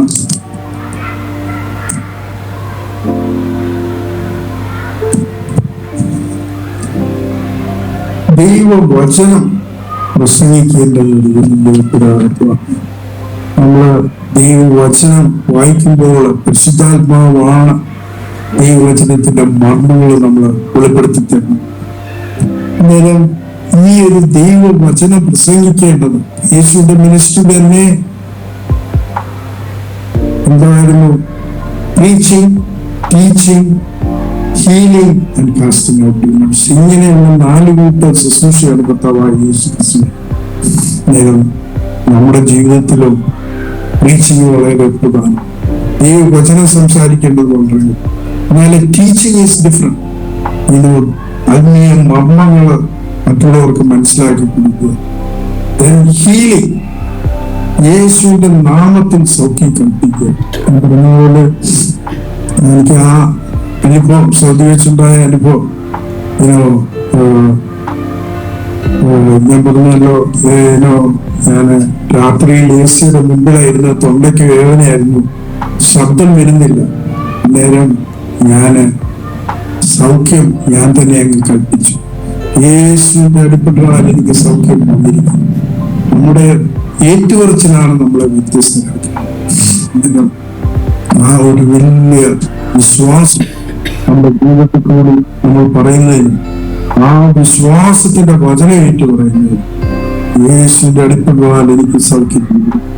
ഇത് നമ്മൾ കോൺസ്റ്റന്റ് ആയിട്ട് ചെയ്യേണ്ടതായിട്ട് വളരെ ആവശ്യമാണ്. അല്ലെങ്കിൽ എന്താ പറ്റും? നമ്മള് മനുഷ്യന്റെ കീഴിൽ ഏർപ്പെട്ടു. ഒരു സാമ്പത്തികമായിട്ടുള്ള നഷ്ടം, ഒരു തൊണ്ടവേദന തുടങ്ങുമ്പോഴേ നമ്മൾ ഏറ്റു പറയണം, യേശുവിന്റെ അടിപ്പെട്ടാലും സൗഖ്യം. അന്നേരം യേശുവിനെ ഉയർപ്പിച്ച അതേ ആത്മാവ് തന്നെ നമ്മുടെ ഉള്ളത്. എന്നാൽ ഒരു ദിവസം നമുക്ക് ഈ ലോകത്തോട് യാത്ര പറയേണ്ടി വരും. അതെപ്പോഴാണ്, എങ്ങനെയാണെന്നൊന്നും നമുക്കറിയില്ല. ദൈവം വിളിക്കുന്ന സമയം ദൈവീയ ഉദ്ദേശങ്ങൾ സാധിച്ചു കഴിഞ്ഞു. ആ ദൈവീയ പർപ്പസ് ഫുൾഫിൽ ചെയ്തു കഴിഞ്ഞു. മോശ 80 വയസ്സ് മുതൽ 120 വയസ്സ് വരെ അദ്ദേഹത്തിന്റെ ബെസ്റ്റ് പീരീഡ്. നമ്മളെപ്പോഴും ദൈവമായിട്ടുള്ള സംസർഗത്തിൽ ജീവിക്കുന്നു. ആ സംസർഗത്തിൽ ജീവിക്കുമ്പോഴാണ് നമ്മൾ വ്യത്യസ്തരാണ്. അത് വളരെ വളരെ പ്രധാനം. പിന്നെ വെളിപ്പാട് പുസ്തകം 1-ാം അധ്യായം എനിക്ക് വളരെ വളരെ പ്രധാനപ്പെട്ട ഒരു അധ്യായമാണ്. വെളിപ്പാട് പുസ്തകത്തിലെ 1-ാം അധ്യായത്തിലെ ആ ഒരു വെളിപ്പാട് എന്ന് പറയുന്നത് വലിയ മഹത്വീകരിക്കപ്പെട്ടവനായ യേശുവിനെ പറ്റിയുള്ള അറിവ്, മഹത്വീകരിക്കപ്പെട്ടവനായ ക്രിസ്തു എങ്ങനെയുള്ള ആളാണെന്ന് നമ്മൾ അവിടെയാണ് മനസ്സിലാക്കുന്നത്. അന്നേരം ആ മഹത്വീകരിക്കപ്പെട്ടവനായ ക്രിസ്തുവിനെ പറ്റിയുള്ള ഒരു വെളിപ്പാട് നമുക്ക് എപ്പോഴും ആവശ്യമാണ്. പിന്നെ 7 സഭകൾ, ഈ മഹത്വീകരിക്കപ്പെട്ടവനായ ക്രിസ്തു ഈ 7 സഭകളെ പറ്റിയാണ് എഴുതുന്നത്. 2, 3, 4 അധ്യായത്തിലൊക്കെ ഈ ഓരോ സഭകൾ. ഏതാണ് ഈ 7 സഭ? ഞാനതിനൊരു പ്രത്യേക കോഡ് കണ്ടുപിടിച്ചിട്ടുണ്ട്. ESPL 7 സഭകളാണ്. ESP, എഫേസസ്, പെർഗാമസ്, പിന്നെ ESP, TSP, തയത്തീറ, സർദീസ്, പിന്നെ വരുന്നത് 7-ാമത്തെ ലവോദീക്യ. അത് ഓർത്തിരിക്കാനുള്ള ഒരു കോഡാണ് ESP, TSPL. വളരെ ഈസി ആയിട്ട് നമുക്ക് ഓർക്കാം. ഈ സഭകളോടുള്ള ദൂത് എല്ലാം വളരെ പ്രധാനം. ഈ ദൂത് വളരെ പ്രധാനമാണ്. എല്ലാ സഭകളോടും പറയുന്നത് എന്തുവാണ്? ആത്മാവിന്റെ ശബ്ദം കേൾക്കണം. ആത്മാവ് സഭയോട് പറയുന്നത് എന്താണെന്ന് കേൾക്കണം. അതാരാ? നമ്മൾ കേൾക്കണമെന്നാണ് ഇൻഡയറക്റ്റ് ആയിട്ട് പറയുന്നത്. അന്നേരം ഓരോ ദിവസവും എണ്ണീക്കുന്നുണ്ട്, ഇന്നെന്നാണ് ദൈവത്തിന്റെ ആത്മാവ് എന്നോട് പറയുന്നത്. അത് കേട്ട് മുന്നോട്ട് പോകുന്നതാണ് നമ്മളെ വ്യത്യസ്തരാക്കുന്നത്. അത് കേട്ട് പോകുമ്പോഴാണ് നമ്മൾക്ക് ശക്തി വരും. ആ ഒരു വെളിപ്പാടിലും ജീവിക്കുക എന്നുള്ളതാണ് ദൈവം നമ്മളെ പറ്റി ആഗ്രഹിക്കുന്നത്. അന്നേരം ഈ 7 സഭകളോടുള്ള ദൂത് നമ്മൾ ഓരോരുത്തരോടുള്ള ദൂതാണ്. പല രീതിയിൽ അത് പലരും ഇന്റർപ്രറ്റ് ചെയ്യുന്നുണ്ട്. ഇന്ത്യ കാലഘട്ടത്തിലുള്ള സഭയാണ് ലവോദിക്യ ചർച്ച്. എല്ലാ സഭയും നമ്മളെ പറ്റിയാണ് പറയുന്നത്. ആത്മാവ് സഭയോട് പറയുന്നത് അവിടുന്ന് റിവാർഡ്സ് നോക്കിയാൽ നമ്മൾ എന്ന് അതിജീവിക്കുന്ന ക്രിസ്തീയ വിശ്വാസികൾ എങ്ങനെയാണ് അതിജീവിക്കുന്നത്? ആത്മാവിന്റെ ശബ്ദം കേട്ട് മുന്നോട്ട് പോകുമ്പോഴാണ് നമ്മൾ അതിജീവിക്കുന്നത്. നമ്മളെല്ലാം ഓവർകമേഴ്സ് ആയിരിക്കും. ദൈവത്തിന്റെ പരിശുദ്ധാത്മാവിന്റെ ശക്തിയാൽ നമ്മൾ അതിജീവിക്കുന്നത്. ആരെയാണ് അതിജീവിക്കേണ്ടത്? സാത്താനെ. നമ്മൾ വായിക്കുന്നുണ്ട്, they overcame him by the blood of the lamb and by the word of their confession. യേശുവിന്റെ രക്തത്താലും ആത്മാവിന്റെ blood of the lamb and by the word of their confession. നമ്മുടെ ഏറ്റുപറച്ചിൽ വളരെ പ്രധാനമാണ്. യേശു ക്രിസ്തുവിന്റെ രക്തത്തിലുള്ള വിശ്വാസമുള്ള സാത്താനെ എന്നും അതിജീവിക്കും. സാത്താൻ എന്നും നമ്മളുമായിട്ട് പോരാടുന്നുണ്ട്. സാത്താന്റെ പോരാട്ടത്തിൽ നമ്മൾ ജയിക്കണം. ഈ സാത്താന്റെ പോരാട്ടം എന്ന് പറയുന്നത് ഏതാണ്ട് അദൃശ്യമായ ഒരു സാത്താന്യ ശക്തി വരുന്ന മനുഷ്യരിൽ കൂടെയാണ്. ഓരോ വ്യക്തി, പ്രത്യേകിച്ച് ലോക മനുഷ്യരെന്ന് പറയുന്നത് ദൈവത്തിന്റെ ആത്മാവല്ല വന്നത്, സാത്താന്യ ശക്തി. അവര് നമ്മളെ പീഡിപ്പിക്കാനായിട്ട് പല ഇത് ഉപയോഗിക്കും. ഞാൻ പറഞ്ഞല്ലോ, ജോലി ചെയ്യുന്നിടത്ത് പല ഇതാണ്. ആ സാത്താന്റെ ശക്തിയെ, ശബ്ദത്തെ തിരിച്ചറിയുന്നതിനുള്ള കഴിവ് നമുക്ക് വളരെ ആവശ്യമാണ്. അവരവനെ ജയിച്ചു. എങ്ങനെ? യേശുവിന്റെ രക്തത്താലും സാത്താന്യ ശക്തി. by the blood of the lamb and by the word of their confession. നമ്മുടെ വാക്കുകൾ വളരെ ശ്രദ്ധിക്കും. മനുഷ്യരുമായിട്ടുള്ള ഇടപാടുകൾ ഒരിക്കലും നമ്മൾ സാത്താന്യ ശക്തിയുമായിട്ട് കീഴ്പ്പെട്ടു പോകാൻ സമ്മതിക്കും. പല ചതിയിൽ കൂടിയാണ് സാത്താൻ ചതിക്കുന്നത്. സാത്താന്റെ ചതിക്കുന്ന ആയുധങ്ങൾ എന്തൊക്കെയാണ്? ലൈസ്, കള്ളം പറയുക. അന്നേരം മനുഷ്യര് കള്ളം പറയുന്നുണ്ടോ ഇല്ലയോ എന്ന് ശ്രദ്ധിക്കും. പിന്നെ സാത്താന്റെ വഴി എന്താണ്? ലൈസ് ആൻഡ് ഡിസെപ്ഷൻ, സൂത്രങ്ങൾ കാണിക്കുക. അന്നേരം മനുഷ്യർ ഇത് തന്നെയാണ് നമ്മളെ ട്രാപ്പിലാക്കാനായിട്ട് ചെയ്യുന്നത്. ഒരിക്കലും സാത്താന്യ ശക്തിക്ക് കീഴ്പ്പെട്ടു പോകാൻ നമ്മൾ ഒരിക്കലും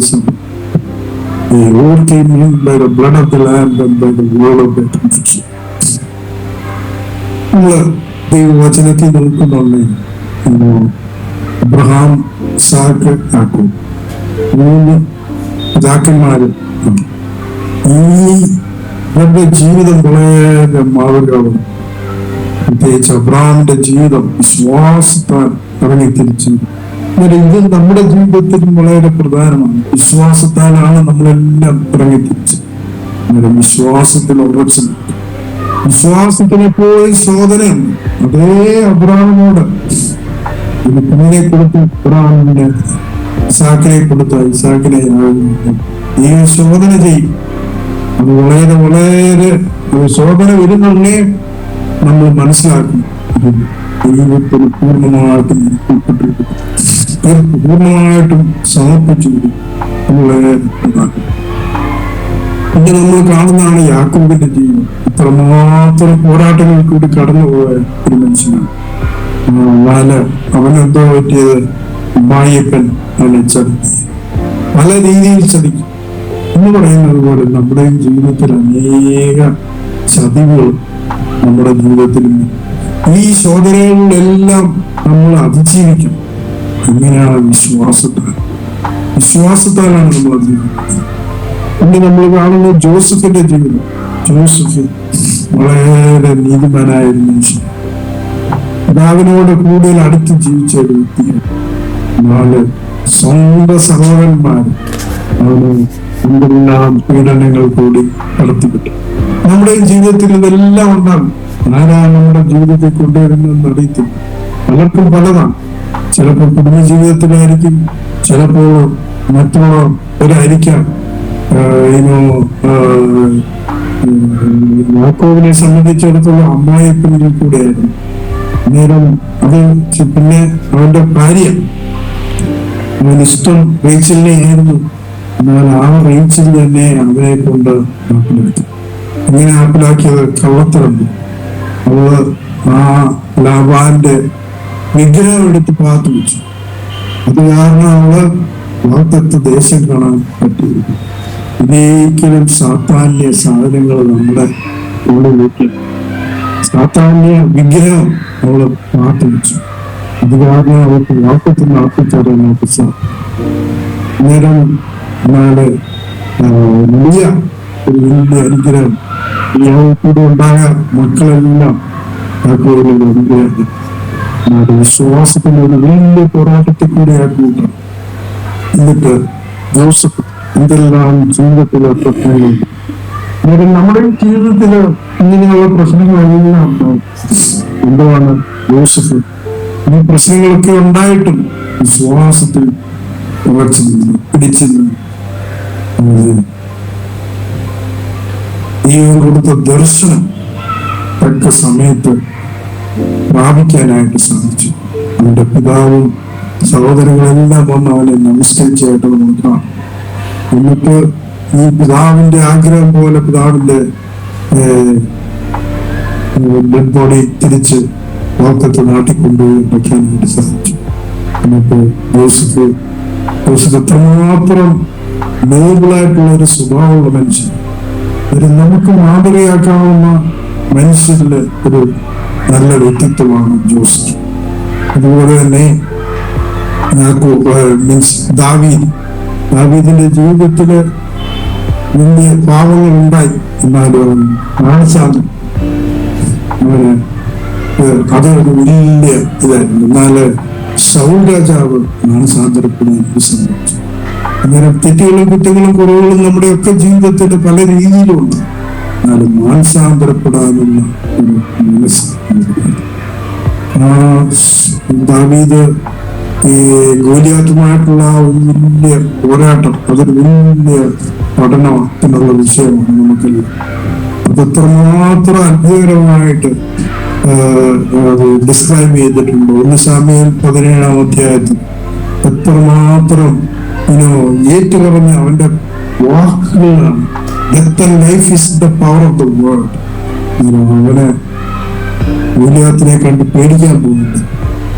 ഞാൻ ഇന്നും നിന്റെ ശരീരം പറക്കുന്ന പക്ഷികൾക്ക് കൊടുക്കുന്നു. അവന്റെ ആയുധം വെച്ച് തന്നെ അവന്റെ തല വെട്ടി. അങ്ങനെയുള്ള ഒരു വലിയ പോരാട്ടത്തിൽ കൂടിയാണ് ദാവീദ് പോയത്. എന്നാൽ ഇതെല്ലാം അത് കഴിഞ്ഞും ശൗൽ എത്രമാത്രം അവനെ കൊല്ലാനായിട്ട് ശ്രമിച്ചു. എന്നാൽ അവിടെ എല്ലാം ആത്മാവിന്റെ നടത്തിപ്പാണ് അവനെ രക്ഷിച്ചത്. എന്ന് പറയുന്ന പോലെ നമ്മുടെ ക്രിസ്തീയ ജീവിതത്തില് നമുക്ക് അത്യന്താവശ്യമായ ഒരു കാര്യമാണ് ആത്മാവിന്റെ നടത്തിപ്പ്. നമ്മളുടെ ആത്മാവിന്റെ ആ നടത്തിപ്പ് കൊണ്ടുവരേണ്ടത് വളരെ വളരെ അത്യാവശ്യം. എങ്ങനെയാണ് ആത്മാവിന്റെ നടത്തിപ്പ്? ആ കമ്മ്യൂണിയൻ ഫിലോസഫിയുടെ പരിശുദ്ധാത്മാവായിട്ട് നമുക്ക് അങ്ങനെ ആ തക്ക സമയത്ത് ദൈവത്തിന്റെ വാക്ക് നമുക്ക് കിട്ടുന്നത്. അത് നമ്മുടെ ജീവിതത്തില് പ്രാക്ടിക്കലായിട്ടുള്ള അനുഭവങ്ങൾ. പിന്നെ നമ്മൾ കാണുന്ന ഒരു വ്യക്തിത്വമാണ് ദാനിയേൽ. എത്രമാത്രം കഷ്ടതയും പ്രയാസങ്ങളും അനുഭവിച്ചു. ഇസ്രായേലിൽ നിന്നും നെബൂഖദ്നേസർ രാജാവ് അവനെ കുറിച്ച് ബാബിലോണിൽ കൊണ്ടുവരുന്നു. എന്നാൽ അവിടെ അവർക്ക് കീഴ്പ്പെടാൻ ദൈവീയ ദർശനത്തിൽ നിന്നോട് ജീവിക്കുന്നത് ഇത് നമ്മുടെ ജീവിതത്തിൽ വളരെ ആവശ്യമാണ്. നമ്മൾ എവിടെ പോയാലും എവിടെ ആയിരുന്നാലും ദൈവീയ ദർശനത്തിൽ ദൈവത്തിന്റെ നമുക്ക് തന്ന ദർശനത്തിനനുസരിച്ച് ജീവിക്കുന്നത് അത്രമാത്രം മഹത്തരമായ ഒരു ജീവിതം. 4 രാജാക്കന്മാരുടെ വായന്റെ കാലത്ത് അത്രമാത്രം മഹത്തരമായ ഒരു അനുഭവത്തിൽ കൂടിയാണ് ഡാനിയേല് പോയത്. നമുക്ക് നിത്യതയില് എന്തെല്ലാം സിംഹക്കുഴിയിലിട്ടു നമ്മള് ചിന്തിക്കാൻ പോലും വയ്യ. സിംഹത്തിന്റെ കുഴിയിലോട്ട് വലിച്ചൊതുങ്ങി. എന്നാല് ഡാനിയേലിന്റെ ദൈവം സിംഹത്തിന്റെ വായുടെ മാതെ രക്ഷിക്കും. ഇത്രമാത്രം വലിയൊരു മാതം. അതിന്റെ പിന്നിലുള്ള ശക്തി വിശ്വാസം. എന്റെ ദൈവം ജീവിക്കുന്ന ദൈവം, എന്റെ ജീവിതം ദൈവത്തിനായിട്ട് സമർപ്പിക്കപ്പെട്ട ജീവിതം, എന്റെ ദൈവം എന്നോട് കൂടെ ഉണ്ട് എന്നുള്ള ആ ഒരു ആഴമായ വിശ്വാസം. നമ്മുടെ വ്യക്തിപരമായ ജീവിതത്തില് ഈ ലോകത്തിൽ ജീവിക്കുന്ന അനേക പോരാട്ടങ്ങൾ, അങ്ങനെ ശക്തമായ വ്യക്തികളുമായിട്ടാണ് ഞാൻ ഇപ്പോൾ പോരാടിക്കൊണ്ടിരിക്കുന്നത്. ലോകപരമായിട്ട് വലിയ ശക്തനാണ്. വിശ്വാസത്തിൽ ഉറച്ചങ്ങോട്ട് നിന്ന് കഴിഞ്ഞാല് അവരുടെ ശക്തിക്കും അവരുടെ ബലത്തിനും അങ്ങനെ ഒരു പോരാട്ടം ഉണ്ടായാലേ ദൈവശക്തി വെളിപ്പെടുത്തുന്നു. ഇത് അവർക്ക് മനസ്സിലാക്കാൻ സാധിക്കുന്നു. നേരെ ആ ഒരു പോരാട്ടത്തിന് വേണ്ടി നമ്മളെ തന്നെ ഒരുക്കും. ഒരു പോരാട്ടമില്ലാതെ ഒരു ആത്മീയ ജയം, ആത്മീയ പോരാട്ടത്തില് ജയാളിയായി നിൽക്കണമെങ്കിൽ വിശ്വാസം വളരെ ആവശ്യം. വിശ്വാസം എന്നതോ ആശിക്കുന്നതിന്റെ ഉറപ്പ് കാണാത്ത കാര്യങ്ങളുടെ നിശ്ചയം. എത്ര ഭയങ്കരമായ ഒരു വിശ്വാസമായിരുന്നു മോശ. അവന്റെ അമ്മ ചെറു പ്രായത്തിൽ അവന്റെ ഉള്ളിലിട്ടതായ വിത്ത് അവൻ ആരാണെന്ന് അവന് മനസ്സിലായി. ദൈവവൈതലാണെന്ന് അവന് മനസ്സിലായി. നമുക്കറിയത്തില്ല അവന്റെ അമ്മ പിന്നെയും വന്ന് കൊട്ടാരത്തിൽ വന്ന് അവനെ കാണുമായിരുന്നു എന്തുവന്നു. അവന്റെ ആദ്യത്തെ 40 വർഷം ഒരു രീതിയിലുള്ള ജീവിതം, രണ്ടാമത്തെ 40 വർഷം വേറൊരു രീതിയിലുള്ള ജീവിതം, മൂന്നാമത്തെ 40 വർഷം ആത്മാവിന്റെ ഉള്ളിൽ നടപ്പെട്ടില്ല ലോകത്തിലെ ദിവ്യ ഉദ്ദേശം പ്രാപിച്ചെടുക്കാനായിട്ട് മോശയ്ക്ക് സാധിച്ചു. നമ്മുടെയും ജീവിതത്തിൽ നമ്മുടെയും ജീവിതം ഇതുപോലെ മോശയെ പോലെ ഫസ്റ്റ് സ്റ്റേജ്, പിന്നെ ഒരു സെക്കൻഡ് സ്റ്റേജ്, പിന്നെ ഒരു തേർഡ് സ്റ്റേജ്. നമ്മുടെ ഈ തേർഡ് സ്റ്റേജിലാണ് മോശയുടെ ജീവിതത്തിലെ ഏറ്റവും ബെസ്റ്റ്. ഈ ഉണ്ടായതിന് കാരണം 2ഉം 3ഉം സ്റ്റേജിലാണ്. നമ്മുടെ ജീവിതത്തിലുള്ള ഇത്രയും നാൾ നടന്ന അനുഭവങ്ങളും എക്സ്പീരിയൻസും എല്ലാം നമ്മളെ ഒരു തേർഡ് സ്റ്റേജിലോട്ട് നമ്മളെ നയിക്കും. അത് നമ്മൾ ഏറ്റവും ദൈവത്തിന് പ്രയോജനമുള്ളവരായിട്ട് തീരും. അന്നേരം നമ്മള് പലരുടെയും ജീവിതം നമ്മൾ ചിന്തിക്കും, എന്തിനു വേണ്ടി? നമുക്കൊരു പ്രചോദനം കിട്ടുന്നതിന് വേണ്ടി. ഇത് നമ്മള് പുതിയ നിയമത്തിൽ കാണുന്നതായ ഒരു വ്യക്തിയാണ് പൗലോസ് അപ്പോസ്തലൻ. കുറേ ശക്തമായിട്ട് ജീവിച്ച ഒരു വ്യക്തി. അതുപോലെ വേറൊരു അപ്പോസ്തലനില്ല. സുവിശേഷത്തിന് വേണ്ടി 14 ലേഖനങ്ങൾ എഴുതിയ വ്യക്തിയാണ്. ഈ ലേഖനം ഇല്ലായിരുന്നെങ്കിൽ നമുക്കൊന്നും മനസ്സിലാകത്തില്ലായിരുന്നേ. സുവിശേഷത്തിന്റെ മർമ്മം വെളിപ്പെടുത്തി കൊടുത്തത് പൗലോസ്. ആ മർമ്മം നമ്മൾ മനസ്സിലാക്കി നമ്മുടെ ജീവിതത്തിൽ കൂടി ആ സുവിശേഷത്തിന്റെ മർമ്മം ലോകത്തിന് കാണിച്ചു. പറഞ്ഞല്ലോ, അപ്പോസ്തല പ്രവൃത്തിയിലെ 3 പൗലോസ് തന്റെ സാക്ഷ്യം പറയുന്നു. 9-ാം അധ്യായം അപ്പോസ്തല പ്രവൃത്തി, 9-ാം അധ്യായം അപ്പോസ്തല പ്രവൃത്തി, 22-ാം അധ്യായം അപ്പോസ്തല പ്രവൃത്തി, 26-ാം അധ്യായം. ആ 26-ാം അധ്യായത്തിലാണ് ഏറ്റവും റിഫൈൻഡ് ആയിട്ടുള്ള ഒരു സാക്ഷ്യം. നമ്മൾ പഠിക്കണം. അത് എന്റെ സാക്ഷ്യമാണ്, അത് എനിക്ക് വിളിയാണ്, അത് നമുക്ക് എല്ലാവർക്കും എടുക്കാവുന്നതാണ്. അല്ലാതെ പൗലോസ് എഴുതിയെങ്കിലും നമുക്ക് എല്ലാവർക്കും വേണ്ടിയാണ് അത് എഴുതിയത്. ഇതിനു വേണ്ടി ഓപ്പൺ ദെയർ ഐസ്, മറ്റുള്ളവരുടെ കണ്ണ് തുറക്കണം. അത് തുറക്കണമെങ്കിൽ നമ്മുടെ കണ്ണ് തുറന്നിരുന്നാലേ മറ്റുള്ളവരുടെ കണ്ണ് തുറക്കാനുണ്ട്.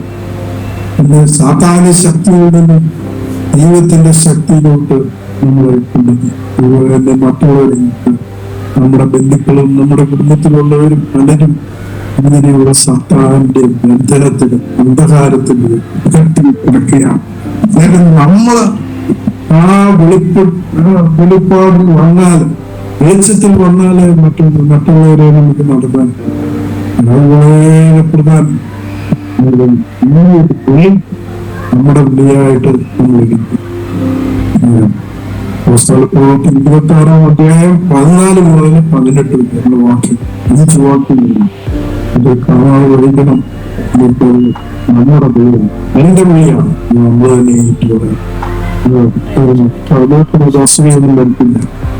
പൗലോസിന്റെ വിളിയാണ് എന്റെ വിളി. പ്രത്യേകിച്ച് ഈ കാലഘട്ടത്തില് നമ്മൾ ജീവിക്കുമ്പോൾ പൗലോസ് അപ്പോസ്തലനെ പോലെ സുവിശേഷത്തിന് വേണ്ടി ജ്വലിക്കുന്ന ജാലിയായി തീരുക.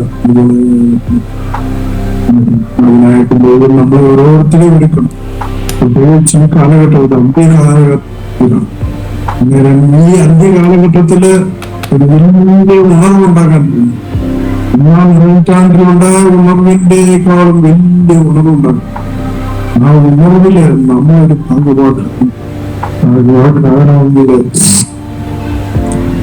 പൗലോസിനെ പോലെ വിശ്വാസം വീര്യമായിരിക്കണം. ആത്മാവിന്റെ നടത്തിപ്പ് നമുക്ക് മനസ്സിലാക്കാം.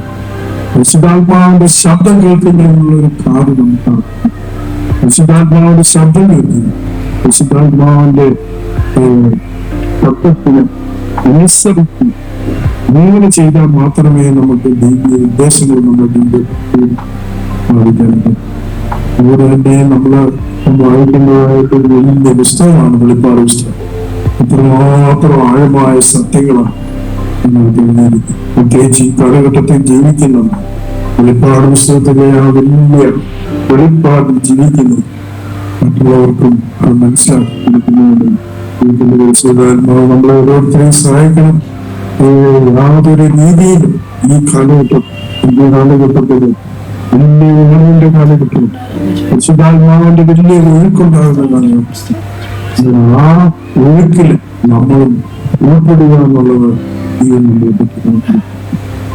അന്നേരം ഈ ഒരു അതുപോലെ തന്നെ ഇതുപോലെയുള്ള മിനിസ്ട്രികൾ വേഗത്തോട് ധൈര്യവും.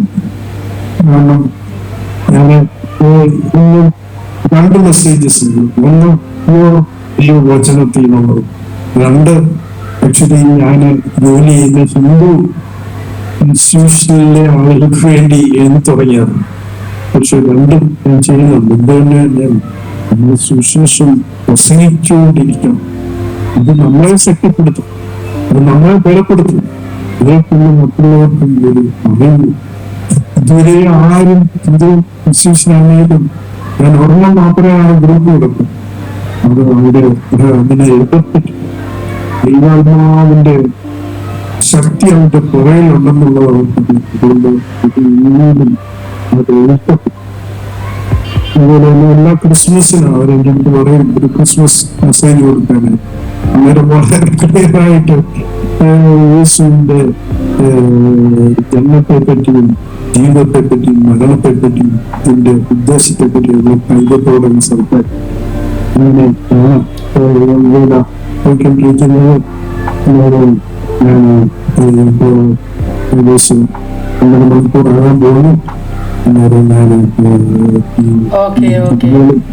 എനിക്കിതുകൊണ്ട് ഒരു അവസരം തന്ന സിസ്റ്ററും ഈ മിനിസ്റ്റർക്കും നന്ദി രേഖപ്പെടുത്തുന്നു. ആമേൻ ആമേൻ. കർത്താവ് സഹായിക്കട്ടെ. പ്രാർത്ഥിച്ചാട്ട് ഡോക്ടർ ഒന്ന് പ്രാർത്ഥിച്ചാട്ട്. സാന്നിധ്യത്തിനായിട്ട് സ്തോത്രം ചെയ്യുന്നു. ഞങ്ങളെ ഓരോരുത്തരെയും എന്റെ മക്കളാക്കി തീർത്തോണ്ടിരുന്ന വസ്തുത ഇത് കേൾക്കുന്ന പലരുമുണ്ട്. അവരെല്ലാവരും തന്നെ യേശുക്രിസ്തുവായിട്ടുള്ള ഒരു വ്യക്തിപരമായ ബന്ധത്തിലോ ഇതിനെ പരിശുദ്ധാത്മാവിനെ പ്രാപിക്കുന്നു, പരിശുദ്ധാത്മാവിന്റെ ശക്തിയിൽ ജീവിക്കുന്നു, പരിശുദ്ധാത്മാവിന്റെ ബലത്തിൽ ദൈവീയ ഉദ്ദേശങ്ങൾ പ്രാപിച്ചെടുക്കുന്നതിന് ഈ അന്ത്യനാളിന്റെ കർത്താവി അനേകരെ വീണ്ടെടുക്കുന്നതിന് ഞങ്ങളെ സഹായിക്കുന്നു. എല്ലാവരെയും ദൈവസേനയില് കൊണ്ടുവരാനായിട്ട് ദൈവാത്മാവിന്റെ നടത്തിപ്പനുസരിച്ച് ഞങ്ങൾ ഉപയോഗിക്കണമെന്ന് പ്രാർത്ഥിക്കുന്നു. യേശുവിന്റെ നാമത്തിൽ അപേക്ഷിക്കുന്നു. ആമേൻ. ഇത്രത്തോളം നേരം ഞങ്ങളോടൊത്തായിരുന്നതിന് താങ്ക്സ് ഉണ്ട്. കർത്താവ് സഹായിക്കട്ടെ.